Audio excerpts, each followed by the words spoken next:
Chapter 39. Su Qingsang had been feeling a little uneasy this morning. Hua Jinyao's actions, and the wedding candies. Yes, it attracted a lot of attention in front of her colleagues. Later, not only the department next door, but even the departments downstairs and upstairs also came over. She even felt lucky that Hua Jinyao had bought enough wedding candies, so there would still be leftovers. Su Qingsang didn't get a chance to catch her breath until lunchtime. When she arrived at the hospital's cafeteria, the aunties in the cafeteria winked at Su Qingsang. "Dr. Su, why didn't you send me wedding candies? I've been giving you more food every day." Su Qingsang blushed. The cafeteria lady put 2 more poached eggs in her bowl. "Dr. Su, you just got married, so you must be tired. Take care of yourself." Seeing the people in the cafeteria looking at her, Su Qingsang felt really embarrassed. He tried his best to minimize his presence. When he was about to find a seat with the tray, he didn't notice that someone was standing in front of him. Just as she was about to touch him, the man was very powerful. He quickly supported her, stabilized her body, and let her stand still. "Be careful." "Thank you." Su Qingsang raised her head. When she saw the person in front of her, there was a flash of surprise in her eyes. "Hongchen, why are you here? Why can't I be here?" Zhou Hongchen had the face of a scholar, but he had a pair of beautiful peach blossom eyes. Usually, this appearance attracted a lot of men. In order to avoid peach blossoms, he even wore a pair of glasses, even though he was not nearsighted. Zhou Hongchen was the son of the hospital's director. He majored in cardiac surgery. He was 3 years older than Su Qingsang. At such a young age, he was already a famous attending physician in the Department of Cardiothoracic Surgery. In the previous year, he had gone to the United States for academic research. "Have you finished your research?" "Yes." Zhou Hongchen nodded. Noticing that someone was looking in their direction, he spread his hands and said, "There are seats over here. Let's sit down and talk." "All right." Su Qingsang admired Zhou Hongchen. He was young but very experienced. Last year, there was a pregnant woman with heart disease. At that time, all the doctors did not dare to accept it, but he said that there was no problem. In the end, under the combined efforts of the thoracic surgery department and obstetrics department, the pregnant woman's delivery was ensured, and both mother and child were safe. The incident had even made the news in Lin City at the time. Su Qingsang admired capable people very much, especially someone like Zhou Hongchen. Zhou Hongchen was the dean's son, but he didn't put on any airs and usually ate with them. He brought some food over. Su Qingsang glanced at his bowl. "What's wrong? Or do you like to eat vegetables?" "Yes." As a cardiothoracic surgeon, he operated on patients every day. Zhou Hongchen was more interested in vegetarian food than meat. Everyone in the academy knew about this. Su Qingsang took a sip of the soup and noticed that Zhou Hongchen was staring at her. She was puzzled. "What's wrong? Is there something on my face?" "I heard you got married as soon as I came back." Su Qingsang curled her lips and said helplessly, "Yeah, I'm married." There was a flash of sadness in Zhou Hongchen's beautiful peach blossom eyes under the lenses. "Why so sudden? I remember you said before that you wouldn't get married until you were 30. Plans can't keep up with changes." Su Qingsang smiled. She didn't want to talk about her flash marriage. Zhou Hongchen nodded and suddenly sighed. "Once you get married, the hearts of many bachelors in our hospital will be broken again." Chapter 40. Zhou Hongchen's reputation in the hospital was not just good, it was very good. "You." Zhou Hongchen glanced at her and hid the disappointment that flashed across his eyes. "Hurry up and eat. I was lucky enough to talk to Dr. Ali a few times during my trip to the United States. We exchanged some ideas. I've sorted out the information. Come to my office later, and I'll give it to you." "That's very nice of you. Thank you so much." "You're too polite. How about you treat me to dinner?" Zhou Hongchen said half-jokingly. Su Qingsang nodded heavily. "Of course. Even if you don't give it to me, I'll still treat you to dinner. It'll be a welcome dinner for you. Don't you think so? Aren't you taking advantage of me again? It's 2 meals and you're treating me to 1 meal? Then I'll treat you twice. 3 times. There's still 1 wedding." Zhou Hongchen laughed after he said that. Su Qingsang didn't take it seriously. She and Zhuo Hongchen were the same type of people in some ways. They liked their profession and didn't care about family or friends when they were busy. They were both workaholics. They had a good relationship since she started her internship in the hospital. Like Shi Mingwan, Zhuo Hongchen was Su Qingsang's good friend. She went to Zhuo Hongchen's office to get the information and helped him with a minor surgery in the afternoon. Su Qingsang picked up her bag and was about to leave after work. She completely forgot that Hu Jinyao said he would pick her up in the morning. Are you done? Zhuo Hongchen stood in front of Su Qingsang's desk and looked at her focused face on the computer. He couldn't help but laugh. I'm almost done, Su Qingsang said without raising her head. The information Zhuo Hongchen brought back was really useful to her. She was at the height of her excitement. You, and a workaholic.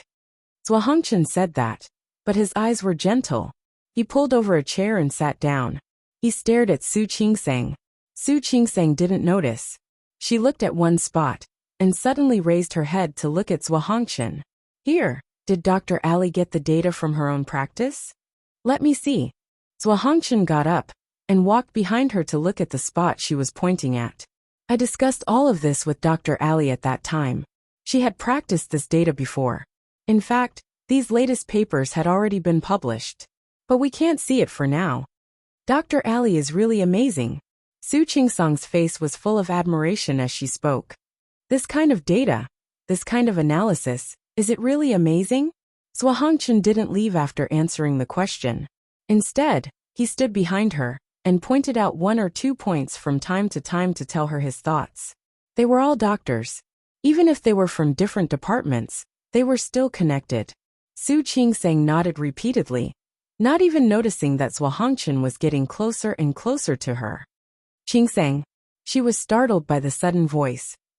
She turned around and found that Hu Jinyao had arrived without her noticing. You haven't gotten off work yet? Hu Jinyao glanced at Zhuo Hongchen. He wasn't wearing a white coat. This person was. I'm almost done. Su Qingsang suddenly remembered that he said he would pick her up. She saved the documents and was about to get up when she realized that Hu Jinyao was looking behind her. Zhuo Hongchen? Su Qingsang rubbed her forehead. She had been so busy that she had forgotten about this. Chapter 41. He was looking at Zhuo Hongchen, and Zhuo Hongchen was also looking at him. It was not difficult to guess the other person's identity from his tone. Zhuo Hongchen looked calm and collected, but he took a small step towards Su Qingsang. Su Qingsang also realized that Zhuo Hongchen was standing very close to her. She had a good relationship with Zhuo Hongchen. He was her senior and the son of the hospital director. Su Qingsang didn't think too much about it. Now that he was so close to her, and she met Hu Jinyao's gaze, she felt a strange sense of guilt. What the hell? Let me introduce. This is Zhuo Hongchen, my senior. Senior, this is Hu Jinyao, my husband. She really couldn't say the word husband. Su Qingsang's words made Hu Jinyao slightly raise his eyebrows. He was really not satisfied with such an official introduction, and he didn't miss Zhuo Hongchen's subtle movement just now. This man probably had an ulterior motive towards Su Qingsang. He had an answer in his heart. So he politely took 2 steps forward and reached out to hold Zhuo Hongchen's hand. Senior Zhuo, right? I'll call you senior too. I am Hu Jinyao, Qingsang's husband. Zhuo Hongchen reached out to shake his hand. The two of them held each other's hands in the air. Then they exerted force and quickly separated. When Hu Jinyao withdrew his hand, he didn't forget to pull Su Qingsang into his arms. Su Qingsang's body stiffened and felt uncomfortable for a moment. She really needed time to get used to Hu Jinyao holding her hand, waist, and shoulders from time to time. Hu Jinyao felt her body tense and stiffen, so he hugged her even tighter. Since you're done, let's get off work. Hu Jinyao. Su Qingsang touched her nose a little awkwardly. Senior just came back today, and I promised to treat him to dinner. Zhuo Hongchen stood there and started to size up the man in front of him. He looked very tall, at least 1.9 meters. He also had a strong aura. The hand that shook his hand just now was firm and strong. Su Qingsang buried herself in the hospital every day, either performing surgery or doing research. How did she know this man? He was curious, but when he heard Su Qingsang's words, he smiled. Yes, Chingsang promised to treat me to dinner today. Since he's Chingsang's senior brother, I should be the one to invite him. As Hu Jingyao spoke, he tightened his arms around Su Chingsang's body. With a smile on his face, he said enthusiastically, "You weren't around when Chingsang and I got married, so I have to treat you to this meal. What do you like to eat?" "I just came back, and I miss Chinese food. As long as it's Chinese food." Zhuo Hongchen was not picky. Hu Jingyao nodded, and turned to look at Su Chingsang. "In that case, let's go eat Sichuan cuisine." "Can I?" "All right. I don't think we should eat Sichuan cuisine." The two different voices caught Hu Jingyao's attention. He looked at Zhuo Hongchen and asked, "You don't like it?" "It's not that I don't like it. Chingsang's stomach isn't very good. She shouldn't eat too spicy food, right?" When he spoke, his expression was very calm, as if he was concerned about his junior sister. However, Hu Jingyao understood the hidden meaning in his words. As a senior brother, he knew that Su Chingsang couldn't eat spicy food.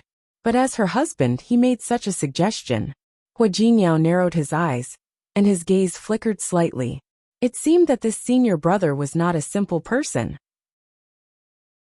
Chapter 42. Hu Jinyao's expression instantly changed to one of concern. "Your stomach is not well? Why didn't you tell me?" "Of course not. Don't talk nonsense." Su Chingsang felt uneasy.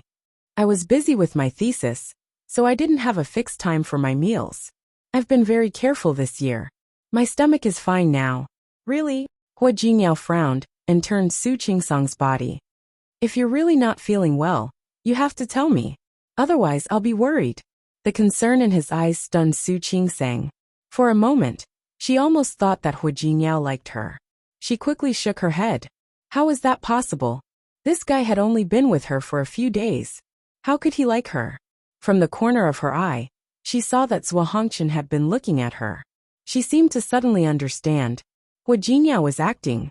He probably wanted to protect her reputation in front of her senior brother and the hospital. She knew it from the way he came to deliver her wedding candy. Thinking of this, she felt much more at ease. She smiled at Hu Jingyao. "Okay. Don't worry. If I'm not feeling well, I'll definitely tell you." "That's good." Hu Jingyao held her hand. "Since your stomach is fine, let's eat Sichuan cuisine. How about that?" "Okay."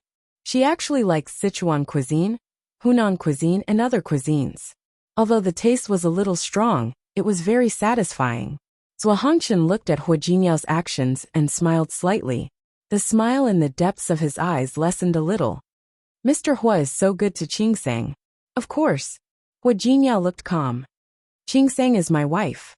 Who else should I be good to if not her?" Even though Su Chingsang knew that he was acting, she couldn't help but blush because of his words. Hu Jingyao probably worked in a film company, right? How could he be so good at acting? He said it as if it was true. Hu Jingyao and Su Chingsang got into the car together. Zhuo Hongchen had driven his own car here, so he drove behind them. "Your senior brother looks quite young." Hu Jingyao looked at the shadow of the car behind them. He sounded very casual. "Yes, he's very young. He's not even 30. "Oh, yes. He's not even 30, but he already has a master's degree. He specialized in cardiovascular surgery. His medical skills were superb. He has published papers in national academic journals. So powerful." Hu Jingyao looked at the red light in front of him and narrowed his eyes slightly. "Yes." Su Chingsang nodded. "I want to be a great doctor like him." Hu Jingyao could tell from Su Chingsang's words that there was no emotion other than admiration. He turned to look at her. Her clear eyes were sincere and sincere. She really hoped that she could become a good doctor. "You definitely can." "Thank you." His blind trust in her gave Su Chingsang another strange feeling. Looking at Hu Jingyao's handsome side profile, she thought that he was indeed very handsome. Not only was he handsome, but he was also good with words, and knew how to take care of others' emotions. Whether he was sincere or not, at least she didn't dislike what Hu Jingyao did today. He was even a little touched. She shook her head and found that her attention had been on Hu Jingyao, which made her very uncomfortable. Fortunately, they soon arrived at the restaurant. Zhuo Hongchen's car arrived almost at the same time as Su Chingsang. Chapter 43. Su Qingsang didn't notice Hu Jinyao's action at all. When she saw Zhuo Hongchen, she was reminded of the time when she first started her internship in the hospital. He didn't expect time to pass so quickly.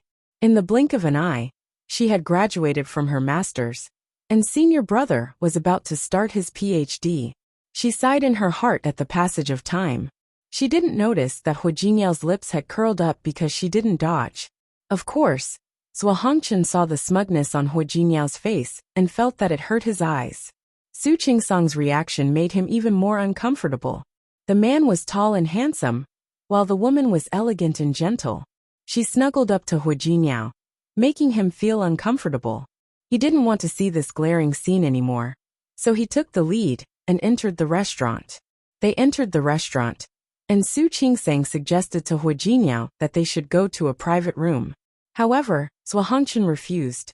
He said that he liked to watch crowds, especially when he was surrounded by yellow-skinned and black-haired Chinese. He felt like he had truly returned to his own country. The group sat down in the hall outside, and a waiter came over to serve them tea and menus. Hu Jinyao held the menu and moved closer to Su Qingsang. "Qingsang, how about this? As long as you like it." "Why would I like it?" "Of course, it has to be something you like." As Hu Jinyao spoke, he inadvertently put his hand on her shoulder. Once again, he was pleased to find that her body was no longer tense. Su Qingsang's body wasn't tense, but she felt very uncomfortable. Her senior brother was still sitting opposite her. What was Hu Jinyao doing? She looked up and saw Zhuo Hongchen's gaze on her face. His eyes seemed to be teasing her. Her face turned even redder. "Senior brother, you should order." Zhuo Hongchen also had a menu in his hand. After Su Qingsang spoke, he spread his hands helplessly. "I haven't been back in China for a long time. I want to try all the signature dishes on this menu. Then let's order them all." Hu Jinyao was very forthright. He didn't care that there were only 3 of them. He ordered 7 or 8 dishes and 2 soups in one go. Finally, he passed the menu to the waiter. His behavior attracted Su Qingsang's attention. Was this guy out of a job? Why did she give gifts yesterday and spend money so recklessly today? If he squandered money like this, he would probably starve before he could even find a job. Zhuo Hongchen looked at Hu Jinyao. He was not as good as Xiang Jingcheng. His father was the head of a hospital. As a doctor, especially a doctor who had come into contact with many wealthy people, some people and some things could be seen. Zhuo Hongchen picked up the cup and took a sip of tea. He glanced at Hu Jinyao and asked, "Where does Mr. Hu work?" "I just resigned," Hu Jinyao said calmly. He didn't feel embarrassed about being unemployed at all. There was a flash of surprise in Zhuo Hongchen's eyes. He turned to look at Su Qingsang and found that she did not seem to mind at all. "Qingsang, you won't despise me, right?" Hu Jinyao reached out to hold Su Qingsang's arm as he spoke. Su Qingsang felt very uncomfortable, especially since Zhuo Hongchen was sitting across from her. She wanted to pull his hand away, but she was afraid that it would hurt his self-esteem. He stood up and said, "I'm going to the bathroom." Su Qingsang got up and left, leaving Hu Jinyao and Zhuo Hongchen sitting together, staring at each other. Zhuo Hongchen looked at Hu Jinyao. He didn't look like an unemployed person at all. Not only did he not look like an unemployed person, but he also didn't quite understand Hu Jinyao's slightly sloppy temperament. With Su Qingsang's personality, how could she like such a man? He was still thinking about whether he should ask Su Qingsang how they met, when a pleasantly surprised voice sounded. Chapter 44. "Mr. Hua, is that really you?" Before Zhuo Hongchen could react, he saw a middle-aged man in his 40s running over. When he saw Hu Jinyao, he smiled ingratiatingly. "I didn't expect to see you here. What a surprise." Hu Jinyao looked at the middle-aged man in front of him, as if wondering who he was. "My surname is Liu. You may have forgotten. My company has a partnership with one of your downstream companies." Mr. Liu scratched his head. "Of course, our company is small and can't compare to the Hua Corporation." He spoke so much that Hu Jinyao didn't even have a chance to interrupt. Zhuo Hongchen looked at the scene in front of him, and then looked at Hu Jinyao with narrowed eyes, as if trying to remember who he was. Mr. Liu also knew that he was only a small fry, so he said a few more polite words. He talked about some matters related to his company, Seeing that Hu Jingyao didn't seem to be moved, he smiled awkwardly.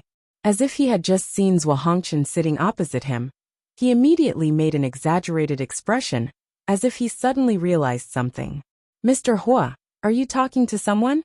Then I won't disturb you. Enjoy your meal. Enjoy your meal. Zhuo Hongchen looked at the middle-aged man fawning over Hu Jingyao, and his peach blossom eyes flashed with curiosity. After the middle-aged man finished speaking, he politely left 2 business cards, one for Hu Jingyao and the other for Zhuo Hongchen. He then turned to leave, but ran into Su Qingseng on the way back from the bathroom. Su Qingseng had just seen the middle-aged man talking to Hu Jingyao. Now that she was here, he wanted to leave. She sat down next to Hu Jingyao, but the middle-aged man had already run to the other side. She instinctively looked at Hu Jingyao. Who was that? A former client of the company, Hu Jingyao said calmly and put the business card away. Su Qingseng nodded and didn't ask any more questions. She didn't know much about business, but since Hu Jingyao had resigned, and a client still came to greet him, didn't that mean that this person was quite capable? Zhuo Hongchen's expression changed slightly after Hu Jingyao finished talking about the client. His gaze moved from Su Qingseng to Hu Jingyao. Such an attentive attitude? Just a client? What's more, the other party clearly said that he had worked with a subsidiary company. Who is this Hu Jingyao? Mr. Hua. Zhuo Hongchen was about to speak when the waiter began to serve the dishes. Before he could finish his sentence, Hu Jingyao started to feed him with dog food. He helped Su Qingseng peel the prawns and pick out the fish bones. In fact, because Zhuo Hongchen had spent too much time in the operating theater, most of the time, he preferred fish over other meats. However, looking at Hu Jinyao's actions, he suddenly felt that the fresh meat was not delicious. He really liked Su Qingseng. He had liked her since the first day she started her internship at the hospital. It wasn't that he hadn't thought about pursuing her, but he knew Su Qingseng's personality better. If he failed in his pursuit, he might not even be able to be her friend. Under such circumstances, he was stunned into silence. He thought that Su Qingseng would do as she said, and only get married in her 30s. Senior brother Zhuo, don't you like the food here? Why aren't you eating? Hu Jingyao removed the bones from another piece of fish and put it into Su Qingseng's bowl. Su Qingseng felt very uncomfortable. It wasn't like she didn't have hands. She wasn't used to being taken care of by Hu Jingyao like this. However, Hu Jingyao did it many times. She wanted to stop him. However, Hu Jingyao's words reminded her that Zhuo Hongchen was sitting across from her. If she refused, wouldn't it be embarrassing for him? Su Qingseng had never been married, but her EQ wasn't low. Chapter 45. Huashao. What Huashao? Su Qingseng hadn't swallowed the fish in her mouth yet. She glanced at Hu Jingyao with a puzzled expression. Nothing. Hu Jingyao scooped a bowl of soup and placed it in front of Su Qingseng. I used to be the youngest and the most handsome in my company, so they liked to call me that. Su Qingseng's mouth twitched. Could this person be any more thick-skinned? She almost choked on the fish. Not only her, but even Zhuo Hongchen almost couldn't hold his chopsticks. He had seen thick-skinned people, but he had never seen someone so thick-skinned. What? Am I not handsome? Hu Jingyao reached out to hold Su Qingseng's face as he spoke, letting her look at him. Is your husband not handsome? Su Qingseng felt that her face was about to burn. How could this person be so thick-skinned? Stop it. There were people around. I'm not. Hu Jingyao didn't care if there were people around. Honey, you haven't said whether I am handsome or not. Handsome, handsome, handsome. Su Qingseng couldn't stand him anymore. She reached out to grab his hand. You are the most handsome in the world, okay? That's more like it. Hu Jingyao let go of his hand as he spoke, but he didn't move away. Instead, he leaned over and kissed Su Qingseng's face. In my heart, my wife is also the most beautiful in the world. If there was a hole in the ground, Su Qingseng would have crawled into it. She turned around and saw Zhuo Hongchen's stunned expression. She was so embarrassed that she could die. Senior, don't mind him. He's just like that. It's okay. Zhuo Hongchen looked down. The last spark of hope in his heart was extinguished. You guys are so close. Who was close to him? Su Qingseng wouldn't admit it, but she couldn't deny it now. Hua Jinyao, on the other hand, knew how to take advantage of the situation. He reached out his long arms and pulled her into his arms. He grinned, revealing his white teeth. Yes, we are very close. Zhuo Hongchen didn't feel hopeful anymore. He only felt bitterness in his heart. He was indeed too slow. For the rest of the time, he didn't know the taste of his food. He didn't even know what he was eating.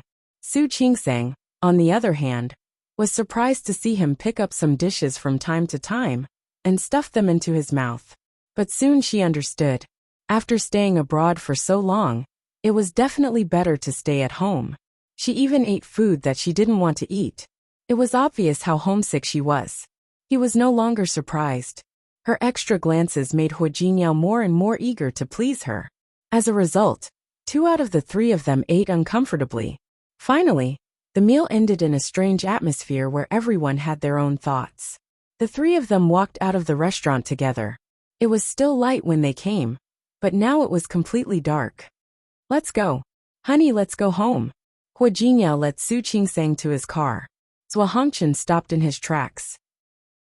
He still had the name card in his pocket. He thought about it and decided to remind Su Qingsang. Qingsang. Zhuo Hongchen wanted to say that Hua Jinyao was not simple. He even wanted to tell her not to trust people too much. But all the words that came to his mouth seemed too weak and powerless. The scene of the 2 of them eating affectionately was still engraved in his mind. Su Qingsang was already married. She was already married. With Su Qingsang's intelligence, how could she not know what kind of person that man was? Maybe he was just joking when he said she was unemployed. Why did he have to remind her that she was annoying? Senior? He was so serious. What did he want to say? Su Qingsang blinked her watery eyes and looked at him. Chapter 46. It's okay. Zhuo Hongchen smiled and reached out his hand. I think I haven't congratulated you on your marriage. It should be more formal. Su Qingsang was amused by his gesture. Senior, we don't have to be like this. But she still reached out to shake Zhuo Hongchen's hand. Senior, you have to work hard too. Zhuo Hongchen couldn't hide the bitterness on his face. Yes, I have to work hard too. I'm just afraid I won't be able to find someone like you who can move my heart. Hua Jinyao looked at Zhuo Hongchen's hand. It was such an eyesore. He wanted to chop it off. Before he chopped off Zhuo Hongchen's hand, he pulled his hand back. Hua Jinyao raised his eyebrows. At least he knew what was good for him. Without waiting for Zhuo Hongchen to get into the car, he put his arm around Su Qingsang's waist and walked to his car. Su Qingsang only had time to wave at Zhuo Hongchen, but Zhuo Hongchen didn't even have time to wave back before they left. Honey, I'm too full. Let's go watch a movie. No, I have to work tomorrow. It's okay. It won't take long. But my thesis. Okay. It's time to get off work. Can you stop thinking about work? Hua Jinyao. He couldn't hear the rest of the conversation, but Su Qingsang's tone didn't sound like she was angry. Zhuo Hongchen realized that it was the first time he heard it. Maybe in Su Qingsang's heart, Hua Jinyao was really different. Could he give up now? He reminded himself, but he couldn't give up just like that. Forget it. He would observe for a while longer. If Su Qingsang was really happy, it would not be too late for him to let go. Hua Jinyao couldn't hear Zhuo Hongchen's thoughts.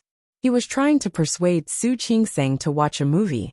Speaking of which, they hadn't been on a date yet. I really don't have time. Her thesis was very important. Su Qingsang really didn't want to spend time on these unimportant things. I want to go home. 2 hours. 2 hours it is. Hua Jinyao, I want to go home. They were only a fake marriage.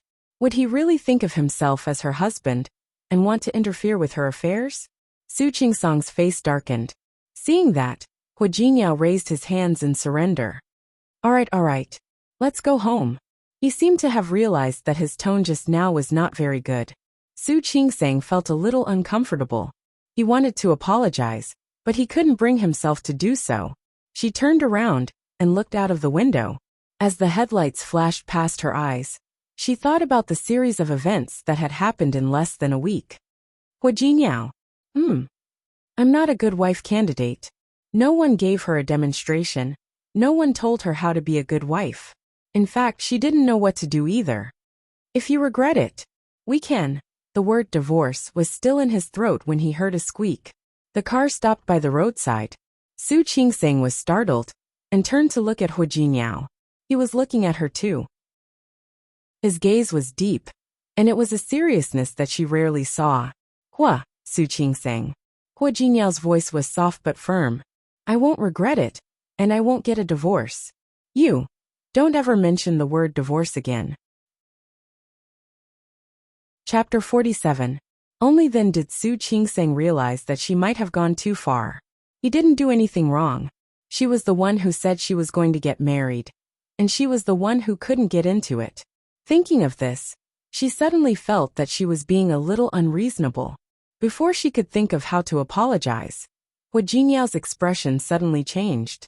He reached out and put his arm around her shoulder, then moved his face close to hers. Su Qingsang was a little nervous. He wasn't really angry, was he? Unexpectedly, the guy suddenly grinned. That overly bright smile made Su Qingsang feel dizzy. Was he okay?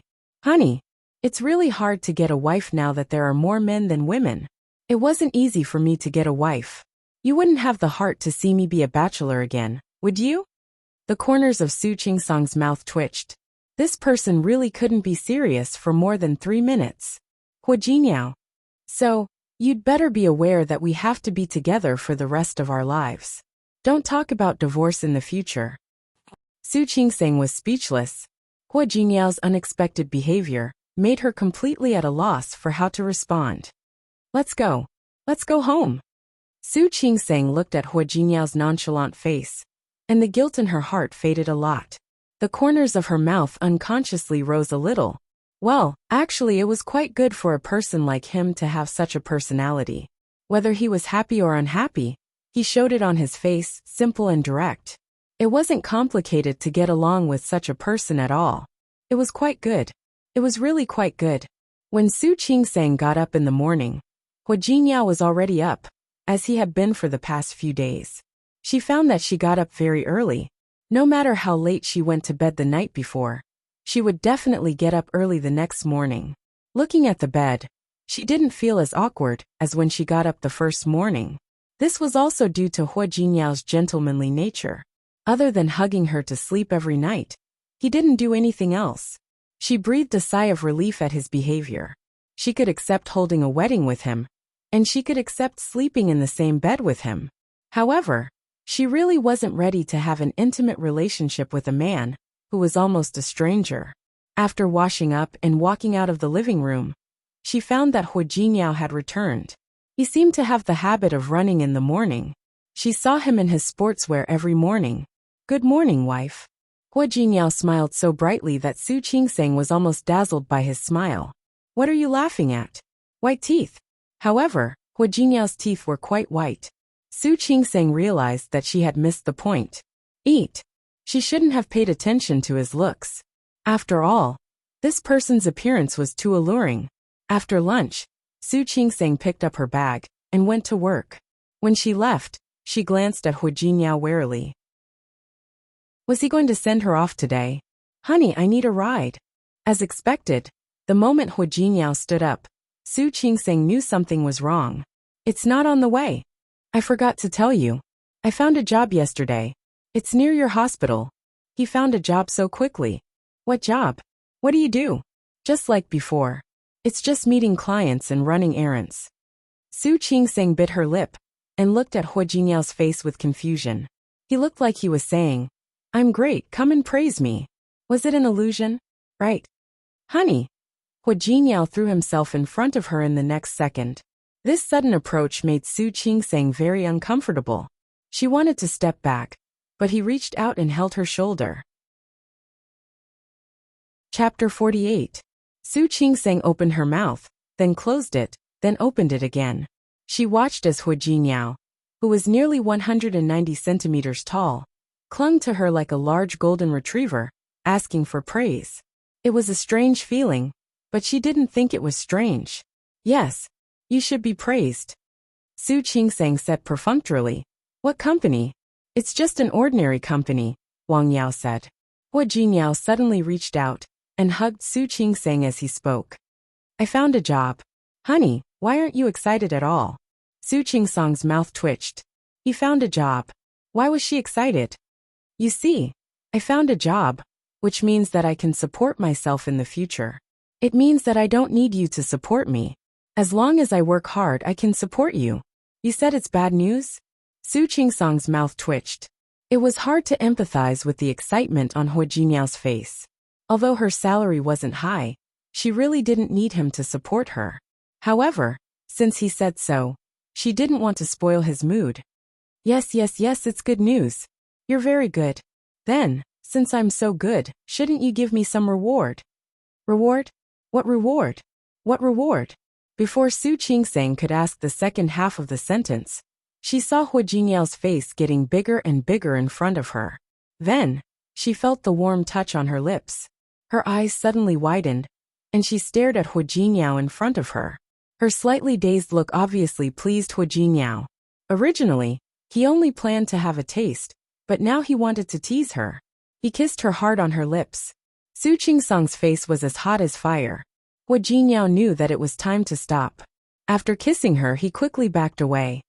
You. What? There was a smile in his eyes, which were as bright as stars. Su Qingsang was almost stunned for a moment. After realizing her reaction, Su Qingsang blushed and quickly took a step back. Hua Jinyao continued to tease her. You haven't told me what happened to me. What happened to him? He was shameless. Su Qingsang was thin-skinned. She really couldn't compare to a shameless person like Hua Jinyao. Hua Jinyao, thank you for the reward, wife. Hua Jinyao grinned, revealing his white teeth. Don't worry. I'll work hard. Su Qingsang gritted her teeth and glared at him. Without thinking, she took the key and walked out. Honey, wait for me. Hua Jinyao quickly chased after Su Qingsang, but Su Qingsang didn't want to pay any attention to him. Unfortunately, this person was very thick-skinned and didn't know when to stop. Honey, if I work hard, can you reward me next time? Not good. Su Qingsang covered her ears and pretended not to hear it. Unfortunately, he couldn't. Wife, you have to give me some motivation, right? He locked the door and reached out to take her hand while they waited for the elevator. Su Qingsang tried to break free but failed. He tried again, but he still couldn't break free. Su Qingsang gritted her teeth and looked at him. Hua Jinyao, you. Just as she was about to explode, someone walked out of the house opposite. Seeing a familiar neighbor, Su Qingsang wanted to withdraw her hand, but it was too late. She awkwardly greeted the person. This person lived across from her. Her surname was Wang, so she called her Sister Wang. Sister Wang looked at Hua Jinyao, then looked at Su Qingsang, and said with a face full of gossip, Little Su, is this your boyfriend? Chapter 49. Oh, Sister Wang said meaningfully. Sister Wang looked Hua Jinyao up and down, then winked at Su Qingsang and said, Little Su, you have good taste. Your husband is quite handsome. Su Qingsang was extremely embarrassed, but Hua Jinyao didn't have any self-awareness. Thank you for the compliment. Sister Wang is also very beautiful. Ha ha ha ha, I'm old. I'm not as beautiful as Qingsang. Sister Wang was praised and she laughed happily. It was the first time Su Qingsang had seen such an exaggerated expression. She really never knew that Sister Wang had such a side to her. She glanced at Hua Jinyao indifferently. This person was really amazing. They chatted all the way down the elevator. Su Qingsang just watched Hua Jinyao and Sister Wang chat happily. And they even agreed to go to Sister Wang's house for dinner next time. Su Qingsang was amazed. After getting in the car, she turned to look at Hua Jinyao and said, Now I believe that you're running a business. You're really good at talking. He was so good at talking that he could even make a dead person look alive. You're so good at making me happy that you're so good at talking. Honey, Hua Jinyao didn't know how to write the word embarrassed at all. I'm trying to get closer to my neighbor. Shouldn't you praise me? Su Qingsang's mouth twitched. She didn't know what to say about Hua Jinyao's shamelessness. However, the person who was asking for praise didn't have any self-awareness at all, and he moved closer to her. Before she could react, he kissed her on the cheek. Honey doesn't want to praise me, so I can only ask for a reward like this. Su Qingsang blushed again. You, all right. Although I'm not very satisfied with this reward. But don't worry, honey. I will work hard and strive for more rewards. As he spoke, he glanced at her body meaningfully. His suggestive gaze made Su Qingsang feel uncomfortable. Thinking of the more profound reward that Hu Jinyao talked about, some extremely indescribable images flashed through her mind unconsciously. Shaking her head, she realized that she seemed to be indulging Hu Jinyao more and more. Drive. Otherwise you'll be late for work. Honey. Hu Jinyao didn't seem to know what it meant to quit while he was ahead. Do you agree? Agree to what? Honey, you're the best. Hu Jinyao kissed her again. This time he didn't kiss her cheek. Lips. Su Qingsang resisted the urge to go berserk and glared at him. Are you going to drive or not? Open. Open. Hu Jinyao seemed to be in a very good mood. He even hummed a tune as he stepped on the accelerator. His voice was clear and deep. Even though he was humming like this, it was surprisingly not unpleasant to listen to. The corners of Su Qingsang's lips curled up as she looked at him. He turned around and looked out of the window. For the first time, he felt that getting married felt good. Everyone in the department could see that Dr. Su was in a good mood. A few doctors winked at Su Qingsang from time to time, their expressions full of teasing. Su Qingsang felt very uncomfortable. Fortunately, the department was very busy today. One was a natural delivery, and the other was a cesarean section. The situation during the disembowelment was very critical. She followed her teacher, who was also the director of the department, to deal with it for the whole day. Finally, it was the afternoon, and he could finally take a breather. However, she found that there was a pregnant woman who looked familiar in the ward. Li Rongrong. Chapter 50. Didn't Wei Lenin tell her to abort the child? Why was she still pregnant? Su Qingsang thought about what Wei Lenin said that day, and felt that it was ironic. Fortunately, she didn't believe him at all, and didn't take his words to heart. But so what? It was none of her business. Whether Li Rongrong's child was there or not, it had nothing to do with her. She was a doctor, and Li Rongrong was pregnant. That was all. However, when Su Qingsang went to the ward, she found that Li Rongrong was not in good condition. Doctor. Li Rongrong seemed to be very frightened. Someone wants to kill my child. Someone wants to kill my child. She was so strong that Su Qingsang couldn't break free for a while. Calm down first. If you have anything to say it slowly. Doctor, I can't calm down. Someone is trying to kill my child. As Li Rongrong spoke, tears streamed down her cheeks. She looked so pitiful. It was even worse than the last time. Doctor, my boyfriend, he doesn't want me to get pregnant. He wants me to abort the baby. I wouldn't. He's going to attack me. Can I stay in the hospital? Can I? Last time, when Li Rongrong was kidnapped by Wei Lenin for an abortion, she ran away at the critical moment. But it affected the fetus. She was like a bird startled by the mere twang of a bough. She was angry that Wei Lenin had come looking for her again, and wanted her to abort the child. Doctor, you have to help me. You must help me. Don't let anyone abort my child, okay? I don't want to abort the child. Miss Li, calm down. Su Qingsang grabbed her hand and said, this is a hospital. If you don't want to, no one can perform an abortion for you. Really? Are you telling the truth? Li Rongrong grabbed Su Qingsang's hand tightly again. The fear in her eyes did not seem to be fake. Of course. Su Qingsang comforted him for a long time, and repeatedly promised that no one would help her with an abortion. He also promised that if she wanted to give birth to the child, she would definitely be able to. In the end, he gave her another checkup, and made sure that there were no problems before he turned around and left. After she left, the weakness and fear on Li Rongrong's face disappeared. What replaced it was a hint of viciousness. Su Qingsang was still thinking about Li Rongrong when she returned to her office. Speaking of which, this person was indeed pitiful. She wasn't the only one who was pregnant. She just had to encounter Wei Lenin, that scumbag. She knew it even if she wanted to. Wei Lenin had forced Li Rongrong to abort the child. At that time, he probably still wanted to be with her. Speaking of which, Su Qingsang even began to feel lucky. Fortunately, she discovered it in time, and fortunately, she stopped the damage in time. Otherwise, if she really married someone like Wei Lenin, it would be a tragedy for her. Although she was not married to him, She was still married. Hua Jinyao's face flashed in her mind. He looked like he was begging for her praise and reward. A person like Hua Jinyao wouldn't do such a thing, would he? What are you thinking? Why do you look so love-struck?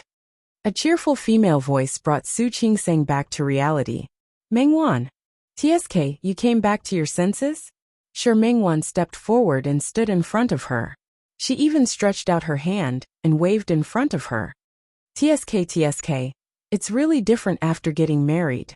Look at this amorous little face. Do you miss your man? Su Qingseng blushed. She was really thinking about Hua Jinyao, but she wouldn't say that even if she was beaten to death. Chapter 51. I'm not as heartless as you. You don't hear from me after you get married. I'm here to look for you. What's up? Of course.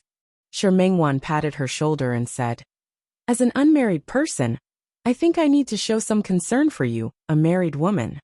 Go to hell. Su Qingseng hit her lightly with the back of her hand.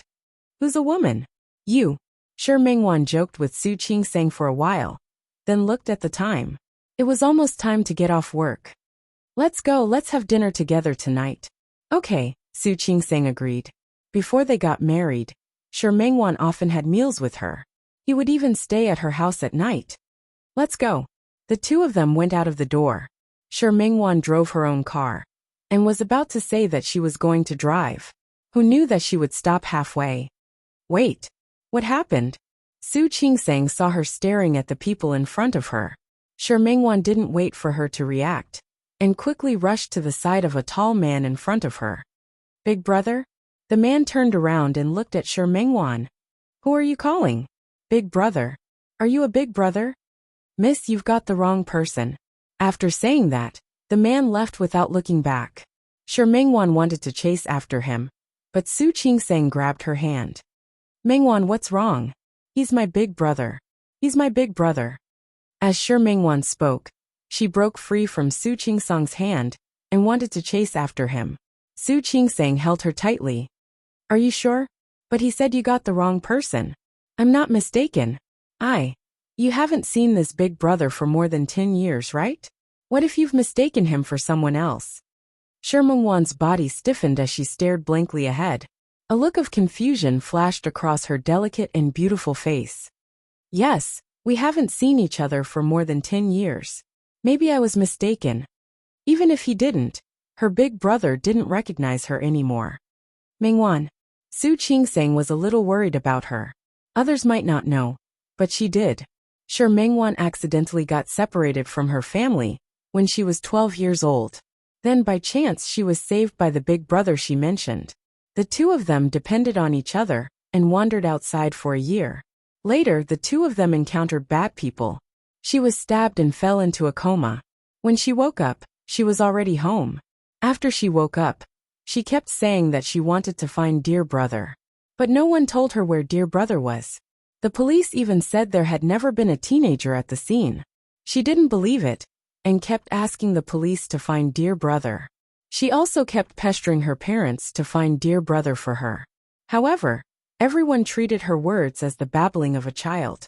Only Sure Mengwan refused to give up. All these years, Sure Mengwan had been looking for the dear brother she mentioned. She believed that her year of wandering was not fake. She believed that dear brother's company for her was not fake. She had to find dear brother. Although Su Qingseng understood her obsession, she still felt that she was too persistent. Su Qingseng patted Sure Mengwan on the shoulder and comforted her silently. Forget it, Mengwan. Let's go eat first. All right. Sure Mengwan bit her lip and looked in the direction where the man had disappeared. How could it not be her big brother? They clearly looked so much alike. But the feeling he gave people was so cold. Her big brother wouldn't look at her like that. He definitely wouldn't. Chapter 52. Su Qingseng followed Sure Mengwan into the car. Seeing Sure Mengwan's disappointed look, she gently patted her on the shoulder. Mengwan, if you ask me, after so many years, if you really can't find him, I will definitely find him. Sure Mengwan's gaze was unprecedentedly firm. I will definitely find dear brother. Su Qingseng didn't know what to say. Sure Mengwan turned around and held her hand. Don't worry, I will definitely find dear brother. I promised big brother that I would marry him when I grow up. How can I go back on my word? Su Qingsang smiled at her. Nodding heavily, he said, yes, you can do it. I believe you will find it. Shi Mingwan smiled. It had been so many years. She had lost count of how many times her parents had lectured her about this. Su Qingsang was the only one who had always believed in her. She believed that she could find the big brother she had been talking about. Thank you, Qingsang. What are you talking about? Su Qingsang rolled her eyes. If you want to thank me, treat me to dinner. No problem, let's go. Just like in the past, Su Qingsang and Shi Mingwan had dinner, chatted, and had fun for the whole night. On the one hand, she hadn't had a gathering with Shi Mingwan for a long time. On the other hand, she wanted to comfort Shi Mingwan's disappointed heart. After all, Shi Mingwan had been thinking about her dear brother, but she couldn't find him after searching for so long. The two women were having a great time. For a moment, she forgot that she was married. When she got home that night, she saw Hu Jingyao sitting in the living room. Only then did she remember that Hu Jingyao said he would pick her up. Then, you're back? Hu Jingyao looked at her without saying anything. The expression on his face seemed to be aggrieved. The corners of Su Qingsang's mouth twitched uncomfortably. Have you eaten? The grievance on Hu Jingyao's face seemed to have deepened. For some reason, Su Qingsang felt guilty. Don't tell me you haven't eaten yet? No. Hu Jingyao looked at her with accusation in his eyes. I said I would pick you up, but when I got there, you had already left. Hu Jingyao gritted his teeth. I called you, but you didn't answer my call? Only then did Su Qingsang remember that she had left her phone in the drawer before entering the operating room. Sorry, I forgot. Did you forget that I said I would pick you up? Or did you forget to answer your phone? Hu Jingyao stood up and walked over to Su Qingsang, looking as if he was going to get even with her. Su Qingsang had actually forgotten about it. Every time she met Shi Mingwan looking for her, she would follow her out. How could she remember that she was married now? Do you know that I've searched the entire hospital? The accusation in Hu Jingyao's eyes became more obvious. I even went to ask your security guard, only to find out that you had already left. I'm sorry. Su Qingsang was a little embarrassed. My friend came to see me, so I went to dinner with her. You didn't call your husband when you were eating with your friend? Hu Jingyao's eyes widened, as if she had committed an unforgivable crime. I forgot. However, Hu Jingyao would probably be angrier if he heard that. I am your husband, Hu Jingyao said firmly. How could you forget that? I didn't. Su Qingsang didn't sound confident when she said that. Hu Jingyao could tell. Chapter 53. He went out to dinner with her, invited her to a movie, and she said that she would come back to write her thesis. But now she went out to dinner with a friend and ate so late? Hu Jingyao suddenly stood in front of Su Qingsang and stared at her.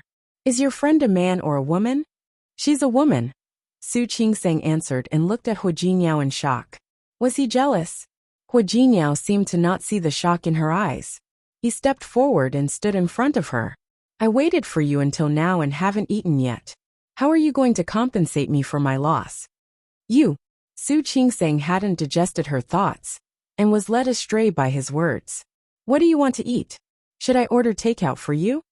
She didn't know how to cook, so she couldn't cook for him. I don't want takeout. Hu Jingyao looked disgusted. Su Qingsang was a little hesitant. How about I make a bowl of noodles for you? She only knew how to cook some simple noodles. She had tried to make it once or twice when she went abroad for an exchange. It didn't taste good, but it was barely edible. No. Hu Jingyao stepped forward a little more. I want to eat something else. Then what do you want to eat? I'll accompany you. Really? Really? If it was just a meal with him, she could still do it. After all, she was the one who stood him up first. Su Qingsang found that Hu Jingyao was standing very close to her. She was shocked and wanted to step back, but it was too late. The man stepped forward, picked her up, and took her to the direction of the room. Hu Jingyao. What was he going to do? I want to eat now, you. Su Qingsang's eyes widened. Before she could react, she was already in Hu Jingyao's arms. He lowered his head and kissed her lips. There was a flash of astonishment in her eyes, and her body instantly stiffened. Hua Jingyao wanted to go further, but he didn't. He didn't go further. When he saw her shocked and almost imperceptible resistance, he curled his lips and said, "How about you compensate me?" "Not much." Su Qingsang almost shook her head. Then she remembered that they were husband and wife, so she stopped and said, I'm just teasing you." Hua Jingyao laughed but didn't let go of her. "Although I really want to." Su Qingsang didn't know how to continue the conversation. She blushed. She didn't know what to do with Hua Jingyao. "Since you won't let me eat you, you can only make it up to me in other ways." "What way?" Su Qingsang had a bad feeling about this. "Let me eat the noodles." The ambiguous word made Su Qingsang blush. However, Hua Jingyao was serious. "You just said that you would be down there." Realizing that she was teased by Hua Jingyao again, Su Qingsang blushed again. After glaring at him hatefully, she quickly went to the kitchen. But when she was cooking, she couldn't help but think of Hua Jingyao's teasing just now, which made her feel very uncomfortable. When Su Qingsang realized that she had overcooked the noodles, she forced herself to bring them out. She clearly saw the smile in Hua Jingyao's eyes. She couldn't help but glare at him. "If you want to eat it, then eat it." Hua Jingyao sat down and looked at the bowl of noodles, which didn't look good or smell good. He picked it up and ate happily. "Yes, my wife is amazing. The noodles are delicious." Could this person's ability to lie through his teeth be any better? He dared to say it, but Su Qingsang didn't dare to admit it. Her mind was in a mess just now. The noodles had been overcooked by her, but they were delicious. Chapter 54. Su Qingsang couldn't bear to listen to his nonsense. She stood up and was about to go back to the room, but Hua Jingyao stretched out his long arm and pulled her onto his lap. Su Qingsang whispered, "You, wife." Hua Jingyao put his arms around her waist and stared at her with his starry eyes. "You're so nice." Su Qingsang felt a little uncomfortable. She didn't think she was very nice. "Let go of me. My wife is so nice," Hua Jingyao added. "The noodles are delicious." This sentence was too ambiguous. Su Qingsang refused to respond. Hua Jingyao suddenly approached her and said, "You're such a good wife. She worked so hard to cook noodles for me. Should I be grateful?" Hua Jingyao's lips fell on her face and he kissed her hard. Hua Jingyao. He had enough. She thought he was really grateful to her, but he still wanted to take advantage of her. "My wife is so nice." Hua Jingyao kissed the other side of her face again. "Kiss." Su Qingsang's face was burning. "That's enough. Wife. You're so nice. I've decided to give you a gift." Hua Jingyao picked her up as he spoke. When Su Qingsang was so scared that she wrapped her arms around his neck to prevent herself from falling, he kissed her lips again. "I've decided to give myself to you. Are you happy?" Su Qingsang was startled and took a step back. When she almost fell, Hua Jingyao held her waist. The moment her body was carried back to the room and placed on the bed, Su Qingsang couldn't help but be nervous. Hua Jingyao smiled, showing his white teeth. "Well, I'll give myself to you." No need." Su Qingsang finally reacted. As his body was on top of hers, she quickly dodged to the side. "I want it. Courtesy demands reciprocity.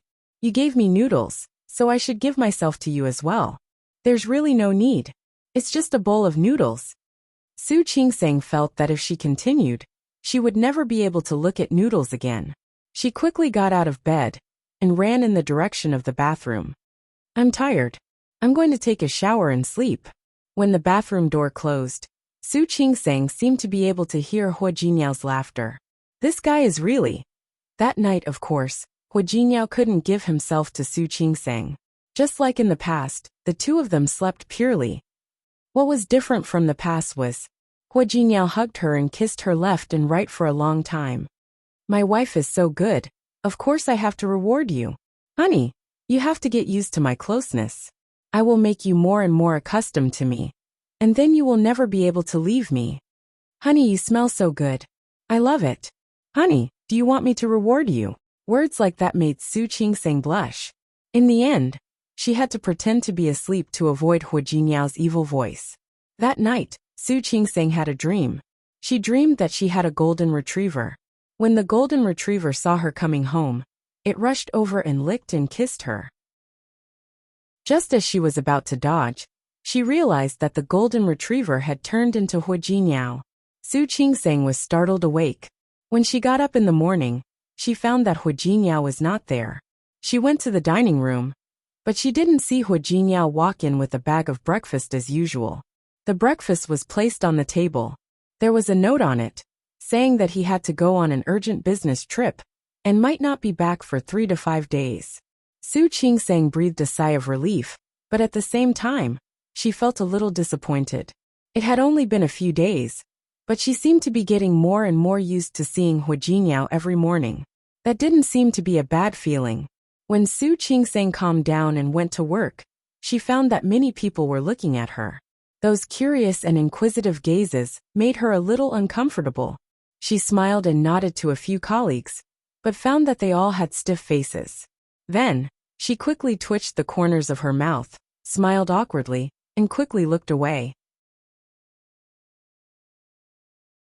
Chapter 55. When Su Qingseng returned to the gynecology and obstetrics department, her supervisor, Director Zhang Qiubai, and the deputy director, Chen Xiaoyu, seemed to be talking about something. Seeing her come in, the two of them fell silent. Zhang Qiubai looked at Su Qingseng, who was confused. He waved at her and said, "Come with me." Zhang Qiubai was the director of the obstetrics and gynecology department and had her own office. Su Qingseng stood in front of the table opposite her, feeling a little nervous. "Teacher, what happened?" "Qingseng, did you pick up a pregnant woman called Li Rongrong yesterday?" "Yes." Su Qingseng didn't know why she suddenly mentioned Li Rongrong. "What's wrong? What's the matter?" "She came to the hospital to protect her baby, but you prescribed her mifepristone." Zhang Qiubai's expression was solemn. "Mifepristone tablets?" Su Qingseng was stunned. "That's impossible. Let's not talk about the matter between her and Wei Lenin being over. Even if it wasn't, as a professional doctor, she couldn't casually give such medicine to a pregnant woman." "Is it impossible?" Zhang Qiubai sighed in her heart. "She took the medicine yesterday and had a stomachache. This morning, she took the prescription you gave her to the hospital office. Now the entire academy knows about it." "Teacher, I believe you." Zhang Qiubai interrupted her. She had taught her apprentice for several years. How could she not know what kind of person she was? "But now the prescription she handed over to the hospital has your handwriting on it." "Qingseng, I don't want to say this, but the situation is not good." She could trust Su Qingseng. She believed that she would not do such a thing. But others might not believe it. What's more, that woman had caused such a huge commotion early in the morning. The impact was very bad. Su Qingseng pressed her lips into a straight line. From the first day she became a doctor. No, it should be said that from the moment she decided to study medicine, she knew where a doctor's bottom line and rules were. "I demand a confrontation." Su Qingseng was thinking about how to turn the situation around. "Teacher, thank you for believing in my innocence. But I want the others to believe it. Being a doctor was different from other professions. If she did something wrong, her license would be revoked." Zhang Qiubai agreed. This disciple of hers was the one she had the highest hopes for, and the one she liked the most. Willing to study, calm and rational, he usually didn't talk much, and didn't cause any trouble. This kind of personality was quite likable. She was really unlucky this time. "Okay, I'll go with you to the hospital office later." "Thank you, teacher." Although Su Qingseng felt that the situation was a little serious, it was still within the scope of control. However, when he really arrived at the hospital, he realized that he had thought too easily. Mifepristone tablets were clearly written on the prescription she had written. "I didn't write this." Although the handwriting was similar, it was not written by her. "If you didn't write it, then did I write it?" Li Rongrong covered her abdomen with one hand and pointed at Su Qingseng with the other. "Dr. Su, I begged you yesterday. I told you that I want this child. Why are you doing this to me?" "I didn't." Su Qingseng was extremely calm. It was useless to not be calm at this time.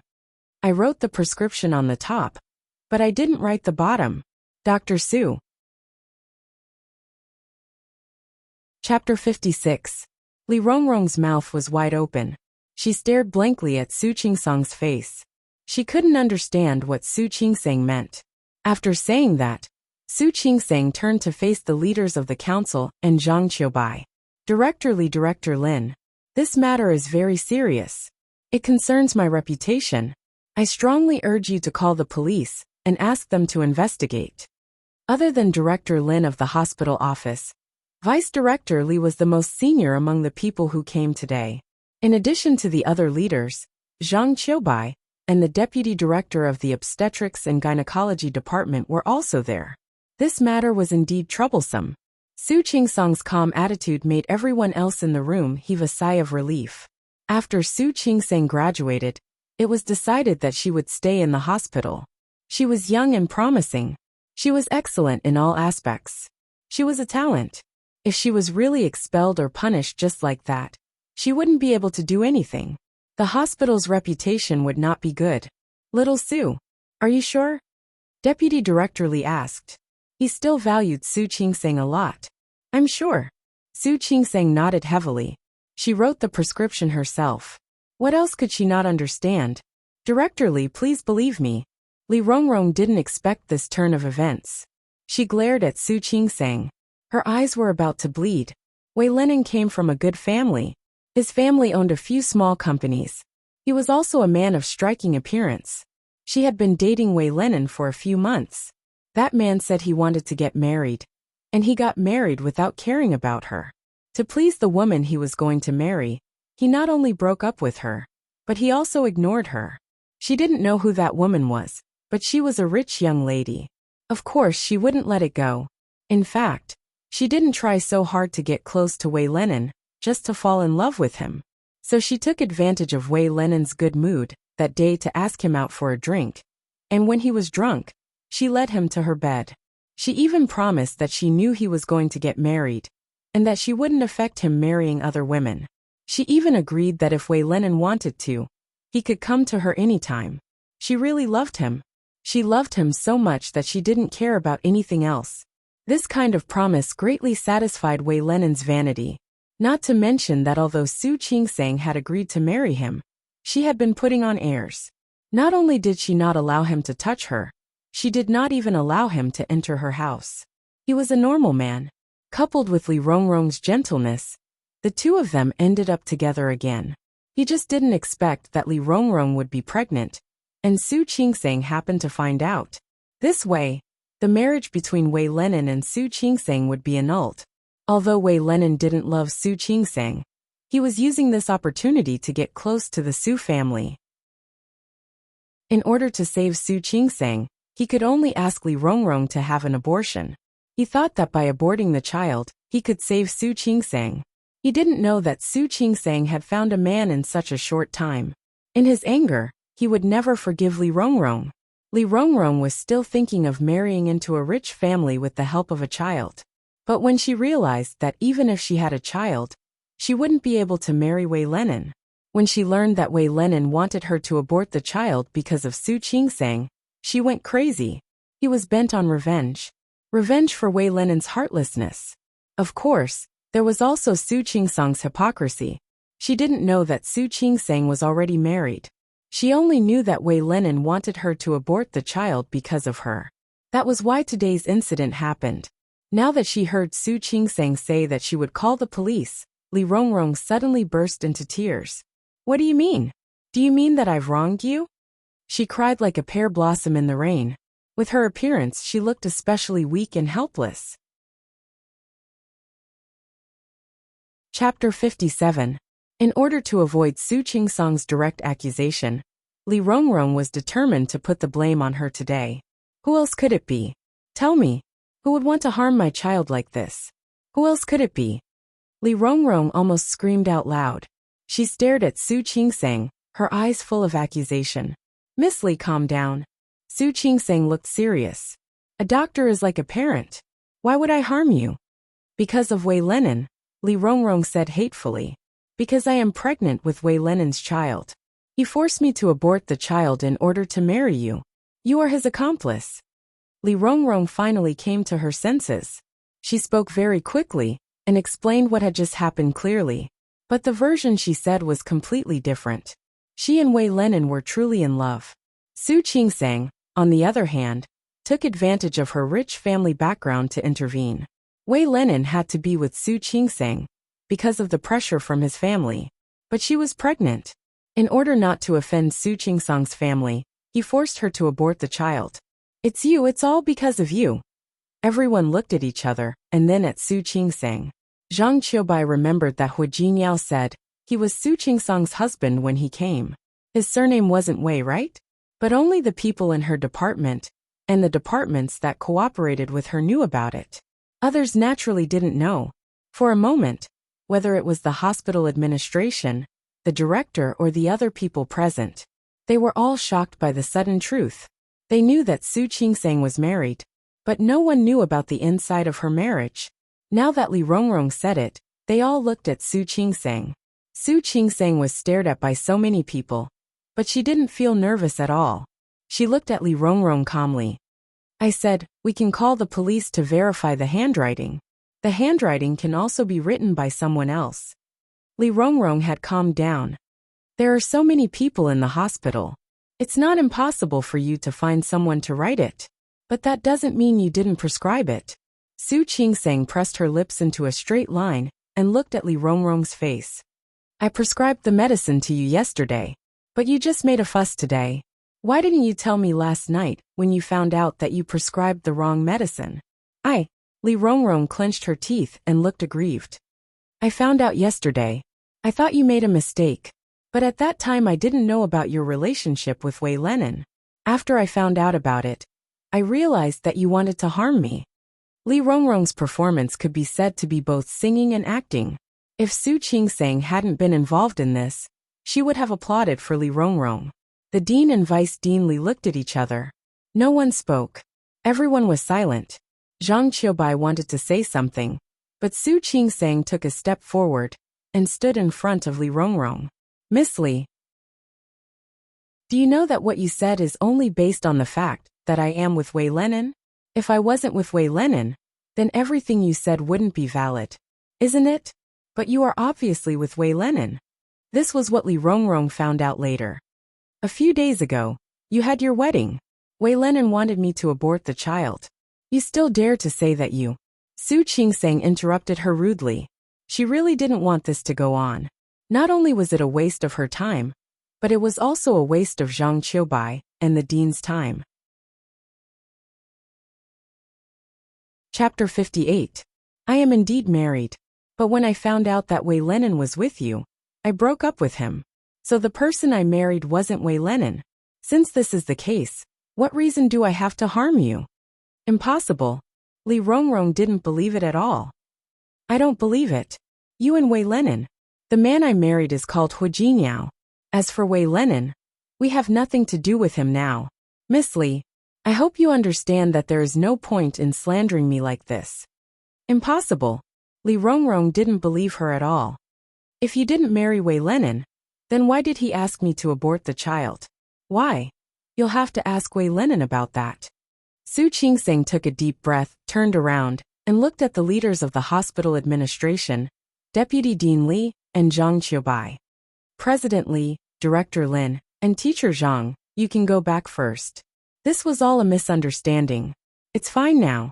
The leaders present looked at each other and nodded when they saw Zhang Qiubai's confident gaze. Seeing that they were leaving, Li Rongrong said anxiously, "That's impossible. Just because you said it wasn't Wei Lenin that you married? Why don't you ask your husband to come out and confront him?" "Miss Li." Su Qingsang had had enough of her unreasonable behavior. "What else do you want? I told you I didn't do it. In fact, you know full well. If you want to ruin my reputation and throw away this doctor's robe, you can't do it with just these 5 simple words. Since that's the case, what's the point of pestering me again and again?" Li Rongrong knew what she said was true. Not to mention anything else, just the relationship with the Su family was still there. She didn't know what was going on, but she knew that Su Qingsang was the daughter of a noble family. Her hatred grew. "Wei Lenin forced me to abort the child because of you. You. What did Wei Lenin do? Go find Wei Lenin." A clear male voice that didn't belong there rang out. That voice made Su Qingsang's heart skip a beat. She quickly turned around and looked at the door. She didn't know when Hua Jingyao had arrived. His slender legs strode inside. He had a tall figure and a handsome face. When he saw Su Qingsang looking at him, he smiled at her. Before Su Qingsang could react, he was already walking towards Li Rongrong. Past her. When facing Li Rongrong, the smile on his face disappeared. At this moment, his expression was solemn and cold. If one looked closely, one would find displeasure and gloom in his eyes. Miss Li, if you want to settle the score with Wei Lenin, go ahead. But please stay away from my wife. Li Rongrong's eyes widened as she stared at the man in front of her, whose aura and looks were comparable to Wei Lenin's. She then looked at Su Qingsang. I'm Hua Jingyao. Hua Jingyao took a step forward and stood in front of Li Rongrong. His eyes, which were usually smiling, were now extremely sharp. He was already standing in front of Su Qingsang with his back to her, so she couldn't see his face. But Li Rongrong could see it clearly. His eyes were like that of a wolf and a tiger. Her body suddenly trembled a little. Qingsang is my wife, and I'm her husband. Do you have a problem? Li Rongrong's lips moved, but she couldn't shake her head.